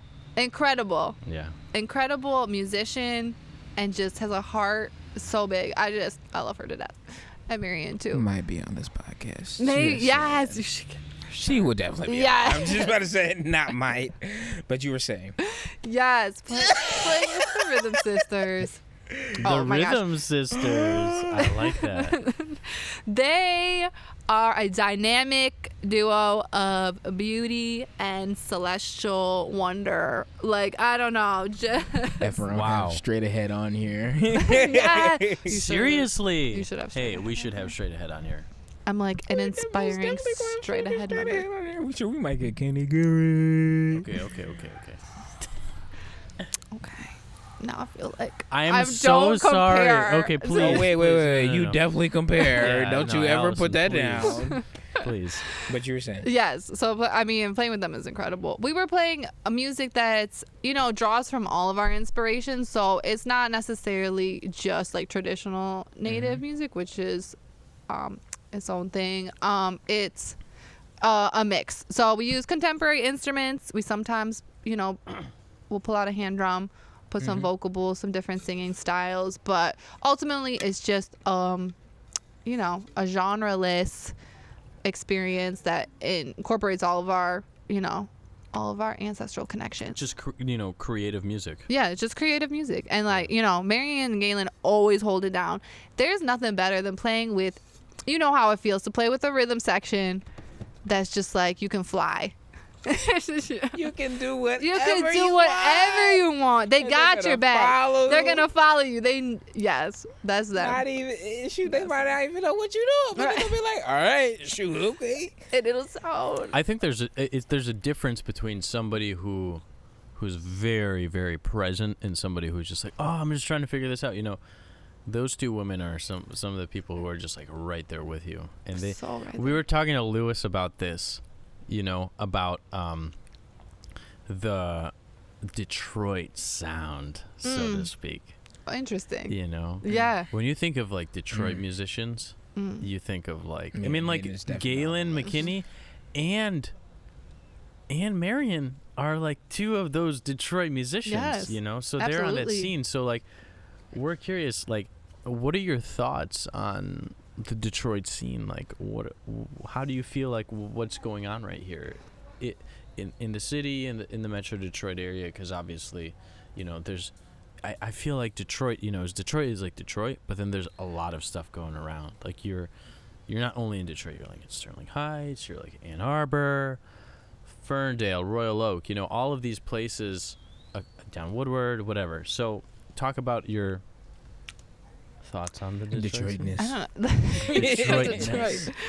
I mean, I can't say I'm really in the scene. I'll hope to be, maybe someday. She's in the scene. I don't know what she's talking about. Yeah. But it's like a blessing because I feel like Detroit is a culture creators, innovators. I feel so many dope innovators have come out of Detroit, are in Detroit currently. And it does feel like a blessing in the musical sense that, to be in a space and to share space with Marion Hayden and Galen McKinney and Vincent Chandler. And, you know, just like, just nastiness is so good. Just nastiness. Oh my gosh. Like, I feel like I don't know. I have a lot of love. I feel like, yeah, there's just so much innovation. There's just, it's hard to express. It's like a feeling, you know? Mm-hmm. It's that feeling. I feel like Detroit is rooted and also like taking flight, you know? Yeah. At the same time. So, I like that. I like that a lot. so it's hard. I can't, yeah. I hope to be more part of the scene, but I think it's Oh, you're there. maybe one day. I don't know. I think you're one of those innovators that you're talking about. Wow. Well, you know, that's an honor. I'm trying to just, you know, do my thing. Mm-hmm. But yeah, I always know there's a lot of work to do. All right, we're gonna flip the sections that we're talking about right now. We're just gonna flip it up. Talking a little bit about education, because you're obviously somebody who's very well versed in music. You're a creative powerhouse. I mean, Dom and I don't know have about mentioned that you're one of the most She over creative here always people trying to play down. I don't know we've about ever met. You know, just in person. Like, you're always just like you sit down at the piano, and it's always something new. It's always something fresh. It's never, you know, you're not, you know, we don't listen to the music that you create. That's intense, and that's very cool. So, can you talk a little bit about creativity and the freedom that you have and approaches of being free from rules and concepts and, I guess, responsibilities? Can you tell us a little bit about that? Yeah, well, I feel like when I touched the piano, actually my mom got me in lessons when I was like 6 or 7, I think. And instantly when I touched the piano, I was writing songs. Like, that was what came naturally to me. I was writing songs. And I remember I like wrote out the song. I still remember today, it was in A minor. And I wrote it out and I like played it for my teacher at the time. And my memory of it was, he was like, "You didn't write that." And I was like, I would have been like, you know what? I was like, "Yes, I did." And I'm like 6 or 7. I'm like, "Yes, I did." And he's like, "No, you didn't write that." And then he just like put it away, and we went back to the lesson. And that was demoralizing for me, because at first I was like, maybe he's trying to push me, but no, because we never talked about it again. We never talked about composition again after that. After like I wrote that, and I like wrote it out, you know, did all the notation and everything. Wow. Made like 6 years old. I tried to make it look real nice. I mean, it was simple, but Hey, Get your at 6 Barney years looking old. ass out of here. I would have been like, you know what? Oh my gosh, dude. 6 years old. and so that has I couldn't always write music. come so naturally. But like reading and technique and all that, like that doesn't. So that's like I have to work on those things. And I always wanted to be challenged. Like, I remember sitting in like the little, because it was like in his house, and like there was a couch, and then like there was this high school student that was before me, and he was playing like this condensed version for piano of Saber Dance. You know that No. tune, like Who's it by? Katurian, I think. Do you know it, Dom? Is it a classical piece? It's a classical piece, and it's like it was like a piano, you know, when they condense orchestra pieces for piano. Who No, is that's this a little bit composer? later. I'm gonna look it up, because I don't wanna. I'm pretty Saber sure. Dance. I'm pretty sure it's Katurian. Does it's your like- dad know it? Probably. Okay. It just sounds. Okay, I'm not gonna even pronounce this right. Okay, can you? What is it? Saber Dance by Khachaturian. Khachaturian? That kind of sounds right, because I said Katurian, which I knew I said it wrong. I don't know, actually. Well, Oh, what has I know you Simon- recognize it. It's Simon Rattle on it. conductor. It's the so conductor. like they use it in movies all the time for like He's Russian. chase scenes and Well, things like that. Oh, he's Georgian. Okay, so it's Aram Khachaturian. Khachaturian. But Yeah, he's that's right. Armenian. Okay. Okay. So I mean, like Soviet Union. So So if you listen to, I bet if you, I want you to play it because Actually, I I want was you to just hear it. about to say, please exclude. Okay, are you gonna play it? Yeah. It's so. I mean, this is like. Is So it a in cool the piece? I know you. in the podcast, like right now, we'll just start playing it. Okay. that would be pretty cool. Yeah, we're just gonna. Start Yo, playing you know it. copyrights though. Like I don't know. Oh yeah. We'll have to see if it's good.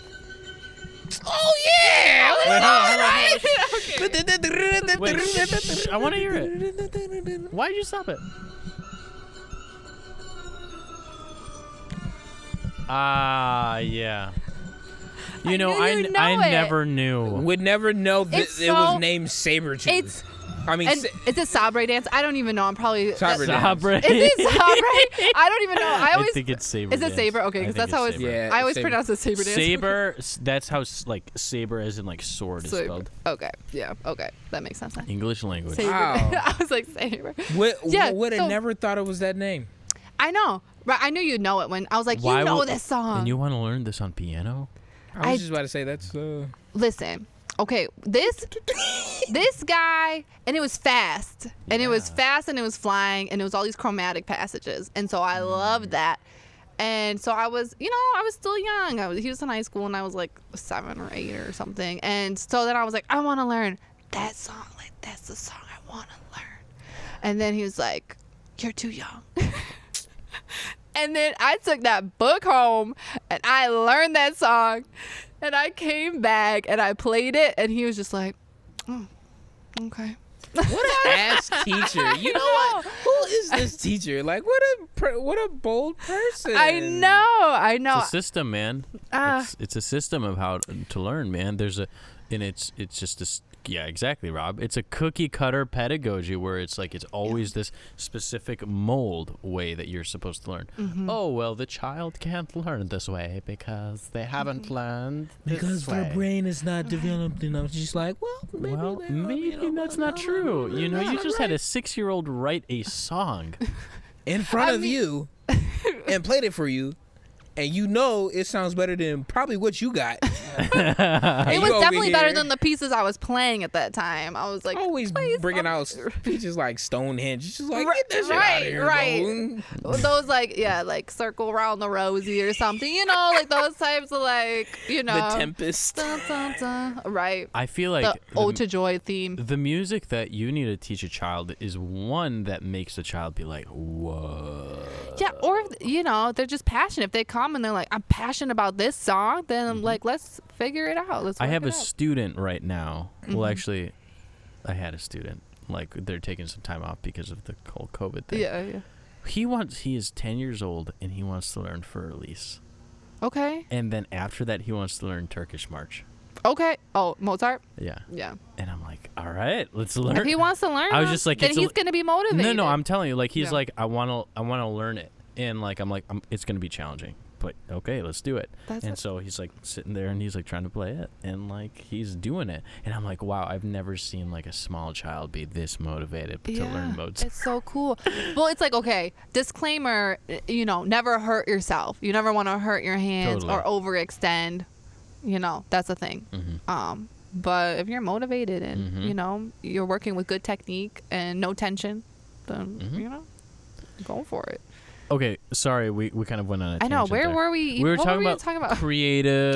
creativity and freedom. Oh yeah, so that just comes naturally to me. So then after that, like I wasn't being really challenged by him, and so I stopped. I was like, I don't really know if I want to go to lessons anymore. And then I just started writing my own music, and I was just writing and writing, singing and writing, and then eventually I was like at the point where I needed, some more technique. And so then that's when I went back and started studying classical technique. And that's when I got, exposed to people like Bartok. And so I feel like when you connect with a composer, like pay attention. Pay attention to that music when you connect. And like my body feels good when I play Bartok. Like it just makes sense. Even though it's not for everyone, like those songs make sense to me. Same when I listen to Thelonious Monk. Like his music makes sense. And when I play it, it makes sense. Like I don't have to try too hard. And so I'll study those pieces and I'll look at, Bartok. I love like looking at the one piece that I was working on, subject and reflection of the microcosmos. Oh yeah, I remember. Volume you telling me about 6. that. I love how he just like reflects the intervals on each other and, just looking at intervals and things like that. And I think this also comes back to me looking at the instrument first as a percussive instrument. So my hierarchy of looking at the piano has always been like percussion first, and then like harmony secondary, which I feel like, so I'm like working to, build my harmony game or whatever. But I feel like that's where it starts from, is like percussion, and I don't have perfect pitch. And so I like to really, if it's an out of tune piano or anything, that doesn't bother me. I can create music from organic materials in the frequencies and pitches that they're presented to me or that they come through. So I feel like that also doesn't limit me in kind of like what I can do musically, is because I haven't had those limitations. And like the Western tonal system, I'm learning it. It doesn't come naturally. I don't think it comes naturally. It doesn't come naturally. It doesn't Something come about naturally that to anybody. system. It's just like, I remember, what is it? Miss Foreman was talking about it. I was just like, can we learn that instead? I don't want to learn, all this other stuff. And she was just like, well, you have to have a teacher and everything. You get into it by yourself. Can you elaborate what you're talking about? Yeah. Oh, it's in music cultures if you take the course. Okay. And she talks about, I think we're talking about the same thing, but it's the like microtones and I don't want to mess this up, but Hindu? Yeah. So she was talking about these different tones that it's like they're very subtle, but over there they hear them very clearly. But I could hear them a little bit better because she would try to demonstrate it on the piano, and I was just like fascinated by it. But in that class, you move so quickly from subject to subject because it's music culture, so she has to cover everything. Right. It's a one semester and class.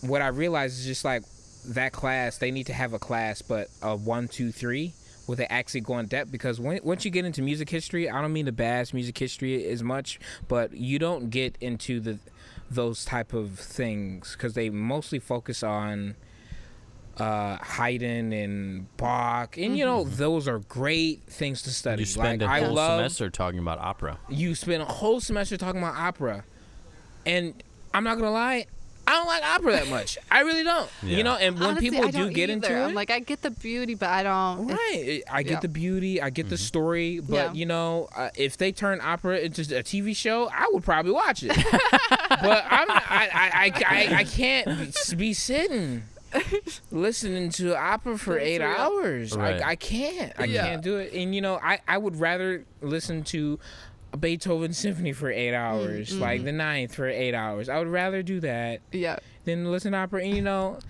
it really turned me off. The teacher was she was very passionate about it. She was very passionate. I just didn't really love it. I wanted to learn about the things in music history. Yeah. So I went on my own, and I was just like, I'm just going to learn this stuff that I want to learn. I'm going to get an A in this class. Or get the B. I got a B. And I'm just going to get through this class. It's going to be great. And I got through it. But surprising enough, Music Theory 4 was my favorite class. Yeah, because you talk it's all about composition. All that stuff that you wanted to hear about. You have to compose. And then in the class. Antec was even better because you can man. write it now and you can dissect all these things. I'm just like, I wish I had this, but there are some aspects that you won't understand if you don't take those classes. For the people that aren't really sure what we're talking about, so at Wayne State, there's certain classes that you have to take. You have to take music cultures, where we learn about different music cultures, as the title states. Right. Then music history 1 through 3, so you learn about Western, mostly tonal music, from Gregorian chant all the way to, stuff that's going on right now. I think the 20th century music. Yeah. We didn't really talk about anything that's in the 21st century, I would say. Maybe in we music history, right? did. Yeah, in music history we didn't. Like the closest thing Didn't you got talk about to the it. minimal, like the? Yeah, but that's minimalist? not You talked 21st about it towards the century. end, but Oh, she had yeah, to do a okay. project. Yeah. You don't go into 21st. Okay. Yeah. you're Anyway, right. so you have to do that. You have to do 3 courses of that, and 3 semesters. I apologize. And then you have to do a class called Antec, which is a combination of music theory, music history, and ear training. And you're taking Western music and analyzing it and talking about techniques. For some, such as Dominic, they really enjoy that class. For others, such as Mark, I feel like I would enjoy that. they didn't enjoy that class as much, being that they had to show up to the class at 8 o'clock in the morning. Okay, yeah. I mean, I didn't enjoy that part as much, but the class was so great that I just didn't have, like, for some reason, I just did not have appreciation for that music at that time. I'm not a morning person, but anyways, regardless. So there is that's just for the listeners. If they're like, I don't really, what is Antec? What? Analytical techniques is the name of the class. Thank you, Mark. Basically, You're welcome. just even Breaking it down. Just an even simpler way of saying it. It's like dissecting a frog. You're dissecting music. You're taking your little tweezers and you're like, oh, that's a dominant 6/5. That's a 5/6/5 right there. Oh, it's going into a modulation. Oh, we're in a whole other key. Up, and then he ends it in another key. The same key. Hint, Beethoven does that all the time. But all the time.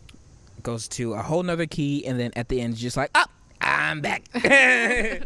But, that's... I'm not going to talk about that. We'll talk about that in another podcast. That's a whole podcast. But we've talked about you, and we love talking about you. We have waited for this moment for all of eternity. Can you, before we do that, can you... I'm sorry. I just wanted to say, is there, before we move on to that, Oh, yeah. is there something that you will never forget that you use constantly, whether it's a quote or a concept? Oh, wait. We have more stuff, too. Okay. Say that one more time, because I was done. Yeah. Allison, is there something that you will never forget that you use constantly, whether it's a quote or a concept? Yes. Okay. So this is a Charlie Parker quote. And I can't remember who he was speaking with at this time. It's kind of the same story where it's like you go up to someone. Yeah. And so it was a musician that went up to Charlie Parker, and he quoted in the book Notes and Tones that Art Taylor put together that I was talking about with Mark. And he said, this is Charlie Parker, you need to hear with your eyes and see with your ears. Take it in. ASMR. Take it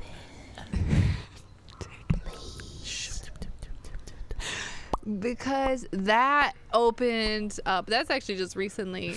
I have another, sentiment, but and I'll get to that in a second. Because our eyes are so dominant, they're a very dominant sense that we have. Sometimes our ears are secondary to our eyes. So I feel like for me, it's like, okay, make my ears primary, my eyes secondary, and that helps me to get to new depths of exploration. Musically, yes. And just in generally, I mean, you could think about, see with your ears. What are you hearing? What are you hearing them say? What are you, instead of just seeing? So, deep listening, things like that, to each other. So that's one. And then was it? You can say whatever you want. Okay. Yeah, definitely. If you have another one. Well, this isn't a quote, but it's something that resonates with me, and I think about it a lot. And I feel like my responsibility as a musician to think about is that our music alters timelines. And so thinking about that, how music alters timelines, and being responsible for that as a musician and taking care of that. That always is in the back of my mind too.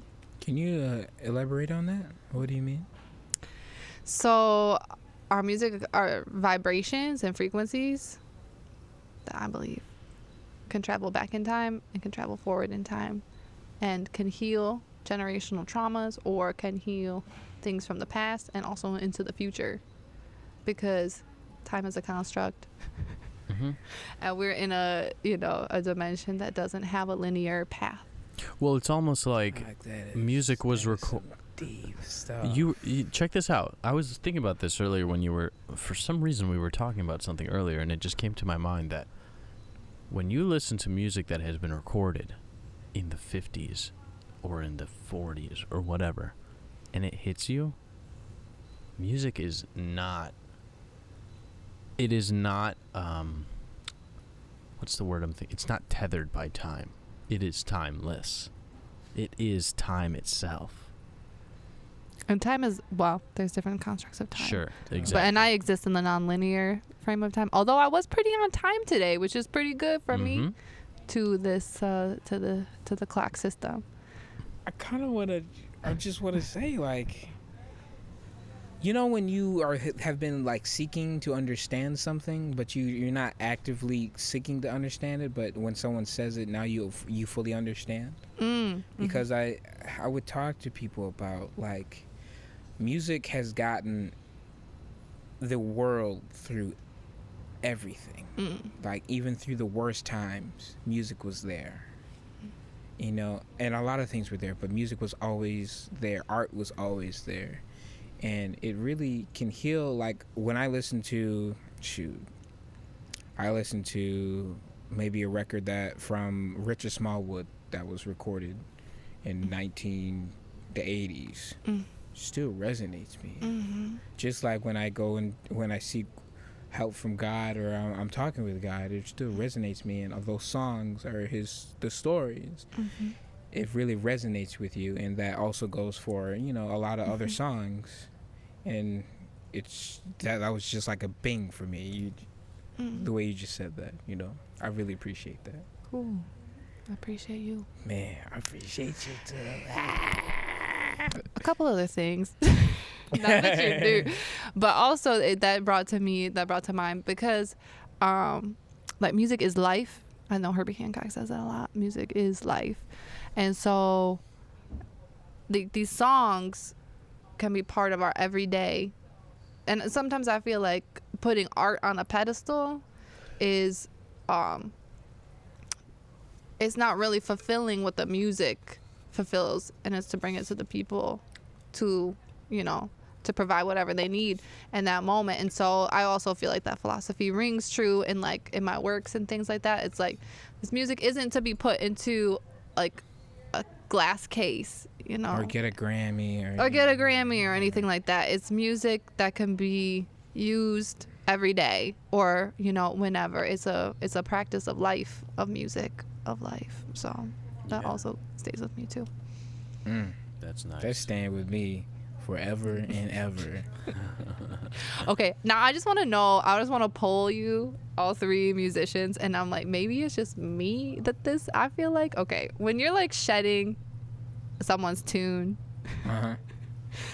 and like maybe, and like you're really shedding it, do you ever feel, okay, this sounds crazy, I feel like if there's, you know, ancestor that's walked on, I'm like, I always feel like they're like looking over, like they'll like pass by and be like, okay, I see what you're doing with that tune, or like, keep working, like, there. Is this just me, or do fellow musicians also feel this like connection? That like, that when one of your ancestors, or no, like the ancestors, like when I work on Thelonious Monk tunes, like sometimes I'll like, I'll just be like, or I'll like imagine him that, like, you know, that needs more work, or, you know, or that's interesting, McCoy Tyner, yeah, right, and be like, that's not even how I'd play it, or like something. I feel that, because I feel them over me talking about, well, I wrote that tune and I wanted to play it this specific way, so it kind of inspires me to write something else to match that aptitude of it, or of that. It's just like, I mean, it's a great tune. Like, for example, I think I was shedding like bossa, not bossa nova, wow, blue bossa, and I was just like, man, this is a great tune, but for me to understand this tune, at least for me, I had to create something to understand even more, you know, okay, I know I can take the same changes, take it in another key, and of course it would sound like blue bossa, but in terms of the feeling that I got from that, that's what I feel when they're over. Like I can feel them behind me looking over. It's just like, okay, you learn my tune, you play my tune, you did different things with my tune. Right. What are you gonna take with the knowledge that I embedded in this tune? Yeah. I love that. For me, what I think just to jump off the feeling of it is when I'm really in a tune. I was actually happened to me yesterday. I was pretty much just creating an arrangement of Clair de Lune on guitar, and I was finding all of these versions online. And first of all, like, I don't have that technique, like the classical guitar technique. I can't do it. So I was like, okay, I'm just gonna make my own version that's just the way that I can play it now, because I really love the tune. I think there's a certain, like, just the feeling, right? Yeah. So I was looking at it, and I felt that I stumbled upon the feeling that Debussy stumbled upon when he was playing there. Okay. And that's what I was, like, very much resonating, because I could sit and just play 3 chords for 20 minutes straight without ever not being disinterested.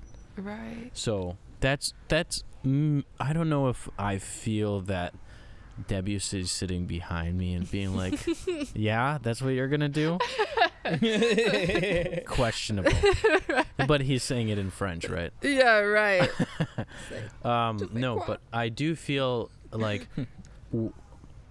I do. Okay, so that's the one thing, and then the other thing is when I actually listen to that composer, or, you know, for example, I'll listen to a version of a song, a piece that I really like. So Clair de Lune, maybe, for example, or some piece by a jazz musician or whatever, and I hear somebody do it, and I'm like, and I'll hear them play it, and I'll be like, if it's like a cover, you know, because obviously with classical music it's like one thing, but with jazz music, you know, you might hear a cover, and I'll be like, I'll just be thinking to myself, be like, no, that's a little too fast.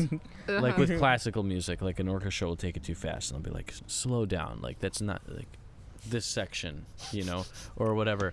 But with jazz, you know, with more jazz musicians, I feel like if I am shedding their music, I mean, it's really just the same feeling. It really is just feeling. It is purely rooted in the feeling of what I'm playing. And so I think it's in those moments where I can sit and play that tune for hours and just hours on end, or, you know, that is where I feel the most in tune with the music. And so it's almost like that musician is speaking to me. I don't know if I think about it that way in the moment, but thinking about it now, it's just like, I guess that's what you were trying to say in that moment. Yeah. I think it's like that deep connection. It also makes it gives me it makes me feel a sense of responsibility, like this music like means something, you know. You gotta like the responsibility of, you gotta practice your craft, so you gotta it. You don't want to, you don't want to say it wrong, or you don't want to, like, you know, you don't want to be water it down, or, you know. You want to be like off the beat. You Do you want to be sitting and playing while you're thinking about, oh my gosh, this sounds so bad? Hell no. You want to sound good. You don't even want to think about your playing. You just want to let it come out of your soul. Yeah, and that takes all the work. That's why we shed. That's the self-discipline of the shed. So that, right, like Charlie Parker says, yes, you have to learn all those scales and then forget them. Forget about it. Forget them. Right. Exactly. So that's yeah. But you got to do that first part first. Right. You can't get there without it. No. And you got to, And some people get there without it, some people don't. You know, it's just one of the ways one of the greats got to. Right. It's one of the ways. That's what I appreciate. Like when you talk to really famous people. Mm-hmm. They're just like, you just gotta figure out your. You got to way. figure out your way. Yeah. Nobody's the same. No, but that's yes. Nobody is the same. Nobody's way is the same. Like, of course, a lot of people have a similar way of doing something. Mm-hmm. But that doesn't mean it works for you. Mm-hmm. And don't try to force it either. Right. And that's what I came to a realization probably about like 2 years ago. It's just like, this is not my way. Mm-hmm. It's not going to work. Like, Yeah. it shouldn't be ridiculously hard. Right. It should never be really hard for you to actually do something or understand something. So, Mm-hmm. I just really resonate with that. But Yeah. I do have a good question for you. Okay. What are some hobbies that you do, not music affiliated? We want to hear some like crazy stuff, or maybe it's not crazy, but something that you don't do that's musical. Or you do That's Something it. to do that. It could be watching 13 Reasons 13 times. I don't know. Okay. I don't know. Watching Netflix for 13 reasons. It's like, is that on Netflix? That's not musical. Is I love to sew and I like to do different things with fashion, but her fashion is so great. so I do spend a lot of time with the sewing machine, and like recently I've been, especially with the quarantine, and also I made kind of a principle, I don't know how to say this, a principle within myself that I would just buy secondhand things from now on, like to not contribute to fast fashion or things like that that Gotcha. are exploiting and really polluting the environment. So, and plus there's like so much clothes already out there. So I've been repurposing, and I like to paint. So I've been painting on like denim and things like that, and yeah, just cutting things up.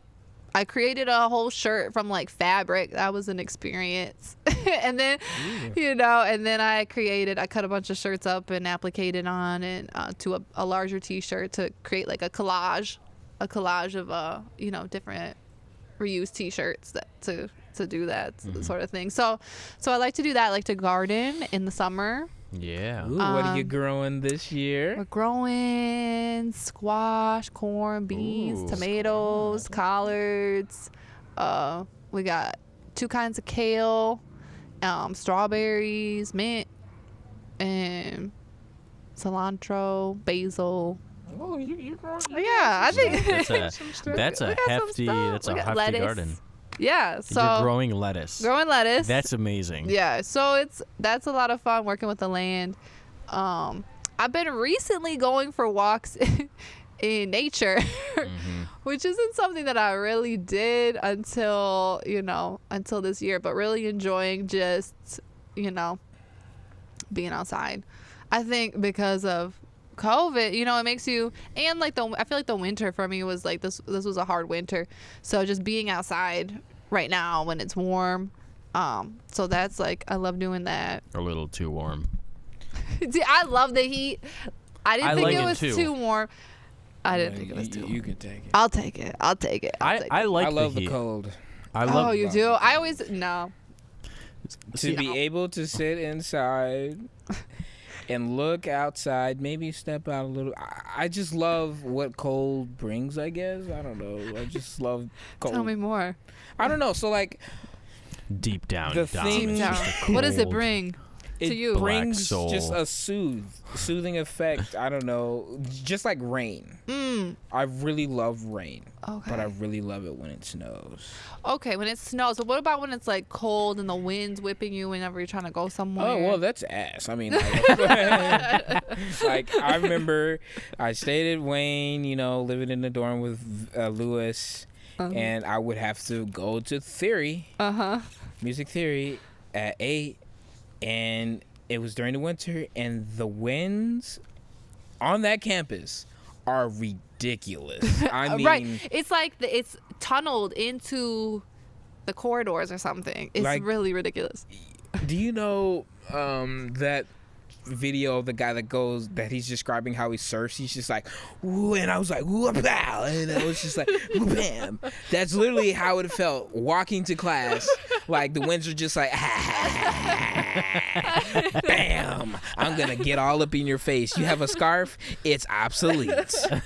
It means That's nothing. exactly- It's like every single time That's you just exactly- dress up one more layer. And I'm just like, Yeah. how was the school not Right. freaking closed? Right. This is negative No, 15 they won't up in close this it. They won't close it. They won't Right. close that bitch. Well, they closed it once. Once. And I remember that week because I was just like, there's no way.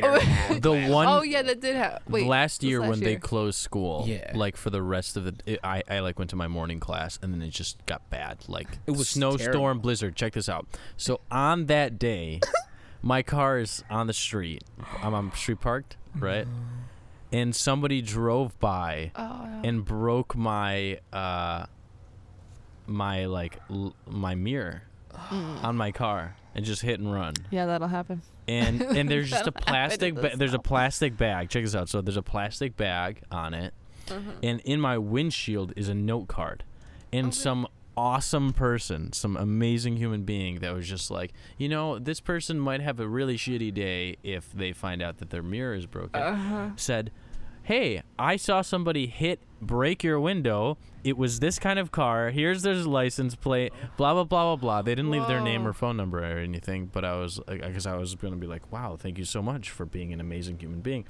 But yeah. Wow. So I ended up taking it to the Wayne State Police, and that didn't. Nothing ended up happening. Nothing But happened. They Yeah, never yeah, do it anything won't. in terms of Unfortunately. those things. That 'Cause was- Unfortunately. That happened. But I was the one that broke the mirror, and but that was at. Oh That was, I can't. Was it you? No, Did you no, break my mirror? You will never hear It this wasn't me. podcast It ever. It wasn't me, but I left a note, and then the guy called me, and then he was like gonna sue me over a mirror, and then I was like, man, that backfired. But I was trying to be nice and leave a note, but yeah, but it ended up okay. It ended up okay, but Okay. yeah. This is bringing back flashbacks, man. I was driving away, and this pickup truck, man. I shift into the middle lane. You're driving down the lodge towards Wayne. Uh-huh. You shift into the middle lane, then I shift into the fast lane. This idiot comes with this is a big ass Tahoe, not Tahoe. Well, F-150, and he just takes my mirror off, and I swerve. no. I almost spin out, going into the what's it called, the barrier between this traffic and Yeah, that yeah, traffic. yeah. Oh my god. And he just takes it off, and then he slows down and tries to get behind cars. I'm just like, bitch, I know how to maneuver through these bitches. So I'm just like, oh my god. and I'm behind this man. I'm just like, oh yeah, I'm getting your license plate. But I'm just like, what am I gonna do? He's not gonna pay for it. Right. They never do. Yeah. Unless like he stops and he's an honest person. But no, this guy was just trying to get away. So I just pass. I'm just like, you're a something. You're a something. I'm not gonna say it on here. I don't know what kind of human being you are, but You're the bad one. Yeah. You're a bad You're one a right bad now. human being. You're a bad human being right now. You might be a good one the rest of the days, but you're not a good one right now. Yeah. But all right. Okay. That's a pretty good Yeah. hobby. Yeah. Yeah, so those are some of the hobbies. I'm trying to think. You passed the You test. said get crazy, but yeah, those are the current ones. Lewis tried to get away with not saying one, and then we had to bring it up. Yeah. It was anime. Yeah, he would. Yes, he'd be posting those anime clips. So we're kind of wrapping up the podcast right now, and we kind of like to do some quick things. Oh, So okay. Quick thing. this Quick thing, section quick thing. of the podcast is Oh. called Oh no. Hip the Listener. Quick. Oh god.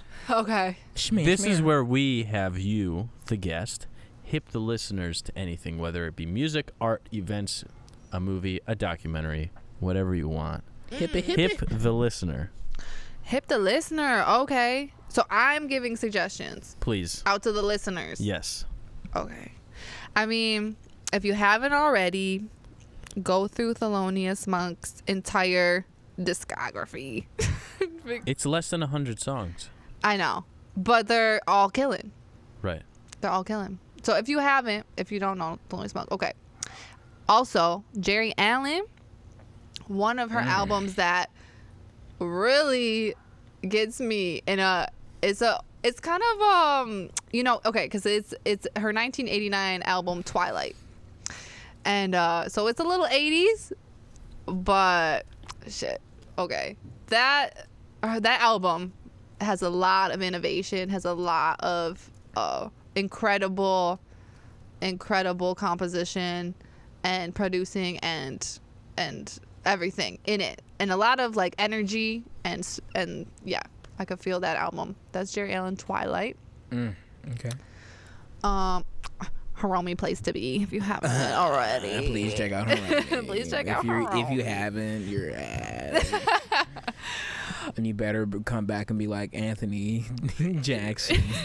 Looks crazy when he's playing that bass a little bit. But he's freaking killing it. No. Yeah, he just makes some stank faces. The stankiest faces.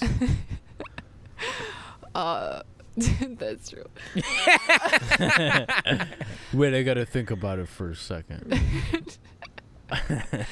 I would recommend, okay, this isn't hip to listener. This is a hip to listener to something to do to get your timing. Because I was in a workshop with Regina Carter, and she was like, people ask, like, how do you get better at rhythm and things like that? And she's like, dancing. Dancing will get you better rhythm. But what I did was I put on Monk's album, probably Crisscross, because that was probably the one that I was working on. And I would walk around the block, and I would walk to the 2s and the 4s. Just each 2 and 4 would be a step, and slowing down to that 2 and 4 was, yeah, that was super dope. So that's like hip to listener, something you want to do.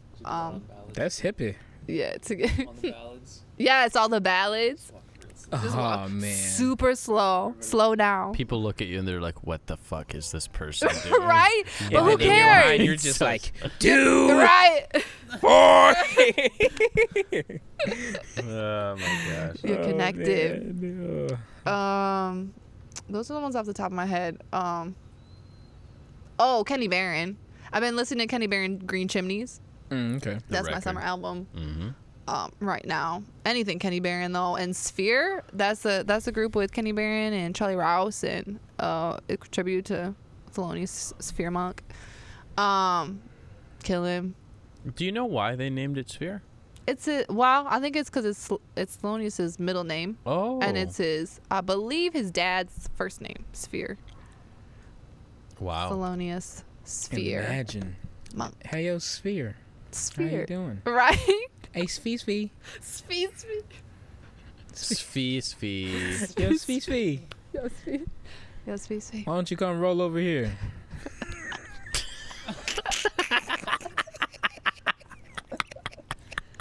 I ain't mad at it. I'm sorry. I ain't It's just mad at it. that one was. Let's see. Who else? I mean, Jerry Allen, obviously. Oh, Mary Lou Williams. You have to listen to Mary Lou Williams. Hip me. Yeah. Hip the listeners. I mean, you know her Zodiac Suite? No. Oh, you gotta know her Zodiac Suite. Well, I know now. You gotta know it. Oh my God. You find your sign. You find your sign, and you see if it, how it feels, how it hits you. I'm a Libra, and so is Thelonious Monk. I found that out, and I was like, that's why we connect, because his birthday's one day after mine. And so Zodiac Suite, check that out. I'm gonna for check sure. it out. For sure. Listen to both of those plus the Cannonball Adderley one. Ooh. That one gets Ooh. deep. Ooh, that's another good record. That's Cannonball Adderley and Nancy Wilson. You know that record? Yeah. I do know that Classic, one, but like classic. the one I'm But, talking about yeah. is like basically I think it's Cannonball just talking about the signs. And just them jamming in the background. I don't So know it's that. like down a little bit, but they're like there's different songs like Is it called Soul Zodiac? Yes. Ooh, It's so okay, good. You have to okay. check it out. I gotta check. You hit me. Okay. I'm done You know, with we're Hip the just Listener. hipping around. Hipping around right now. I said a hip. A hop. A hippity hop. all right. Reverse. But all right, now we're yeah, about so to hit you something. with some rapid fire questions. Pew, pew, pew, pew. We're not doing the effects, but we're doing it with the rounds. Oh Ah! man. Wait, give us some. On the spot effects by Rob Kokajag. I don't think it gets This makes me nervous. What are these rapid fire questions? We'll Oh, find out very soon. Jesus, that's a big bug. God. He's talking about a Damn. bumblebee. Did it just land? That felt like a whole land. Yeah, it just did. Like, you know in the Bee movie when they would land? No, because I haven't seen the Bee movie. Oh, like, you in, gotta, like, you gotta look at the Bee. Okay, that's one of the movies we're gonna have to look at together. But all right, Oh, burn. Oh, okay.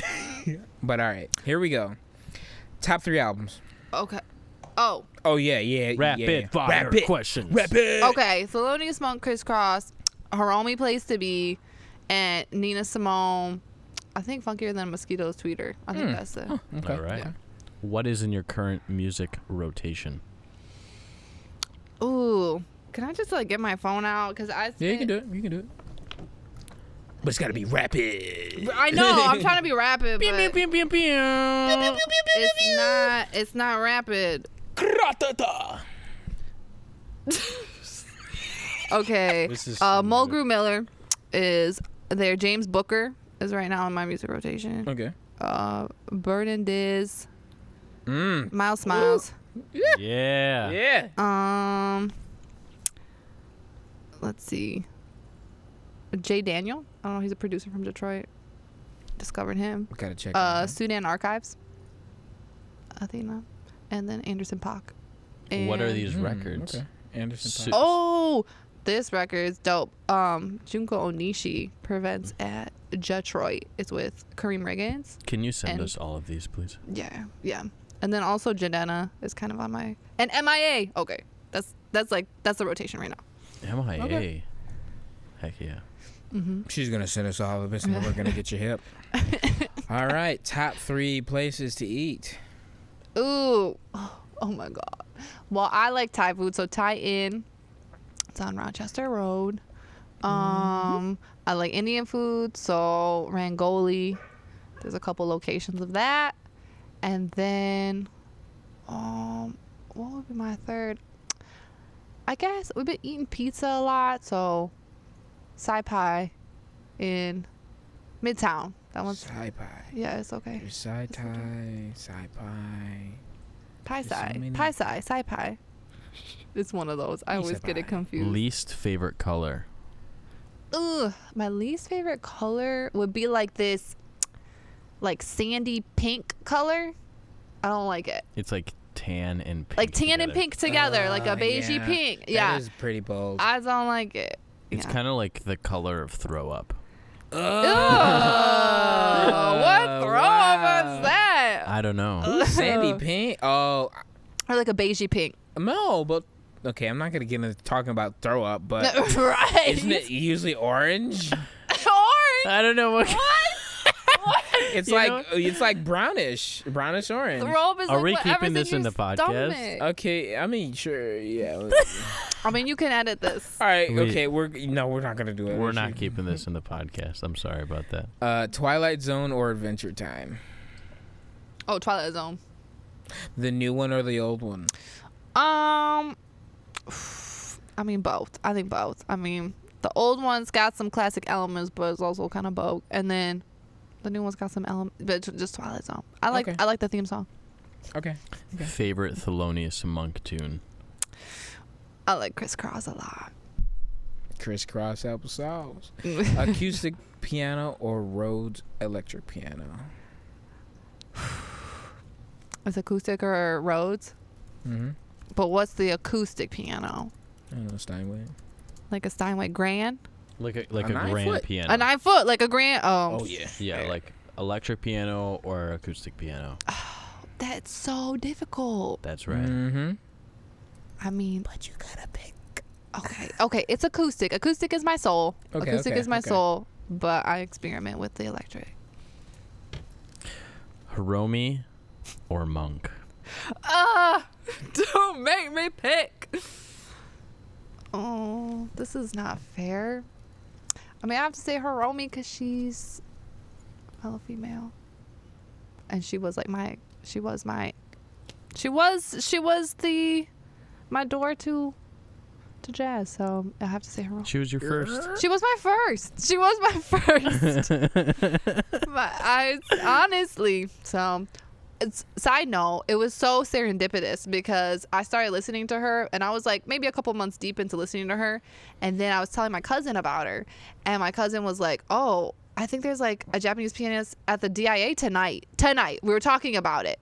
And it was Hiromi. Did you go? And we went. Nice. And we caught the last like maybe 20 minutes of the set, and it was wow, that was life changing. She hasn't come she hasn't come for a while. She doesn't post that much either. I know where she's going. She's pretty like I would be. She just pops up at a jazz festival, and you're just like, "Yep, I'm just gonna have to get my plane ticket. I'm gonna go." She just did a duo thing on YouTube with Joshua Redmond. Did you see that? Yes, I did. Woo! That was because both of their minds, bro.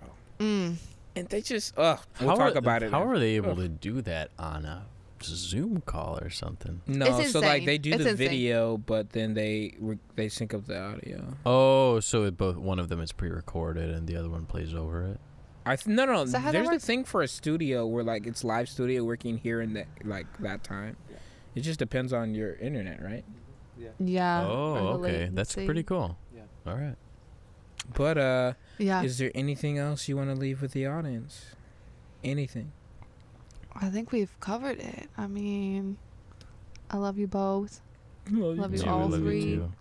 And I hope we can make music. Oh yeah, you know, that's what I'm looking forward to. Keep going, making the music, and just know yourself and don't give up, because that's another inspirational point for Thelonious Monk, because I read 3 of his biographies. Because it's how I do. Have you read his it's a comic book about No. Thelonious Monk. Stop. I'm not even joking. Stop. I'm not joking. I'm telling you. Stop it right now. Okay, we're going to talk about that. Okay? But one of his inspirational points is even with critics saying he can't play, he has 2 left hands, and all of this, he persisted and he was true to his sound and what he was putting out. And so that's what I have to leave is don't be afraid of your sound. Put out your sound and don't worry about them critics. Just keep going. Mm-hmm. Yeah. So where can people find you and your music? I'm a little underground I know now. a little bit on airplane mode right now. I'm a little on airplane mode, a little underground. I can't. I have an Instagram. I'm not real active on it, but I will post to Instagram, which is just Alicesun, ALICESUN _. So I will be posting to that when music comes out, but I'll probably just like text you guys, just like keep it real, connected. Text every audience person. No, it's real organic. So that's pretty much where I'm at right now. But yeah, like I said, I'm not real active. So, but I will be. And we'll see what else is on the works. I'm working with some friends on some film work, and doing some composing for films and things like that. So, so that will be up and coming, but it's still, we're editing and stuff right now. So cool. But I'll post it to my Instagram too. Very exciting. Oh, Alicesun, we are thankful that this happened and you are here and we talked about everything, and we're probably going to talk a little bit more after we end this podcast. I know. I'm like, I can't wait to hear what you all are up to. But for the audience, we hope you enjoyed, even though you'll probably hear something right after this leading into the next one. But please take care, and we thank you, Allison. Thank you, Allison. Thank you. I'm humbled, honored.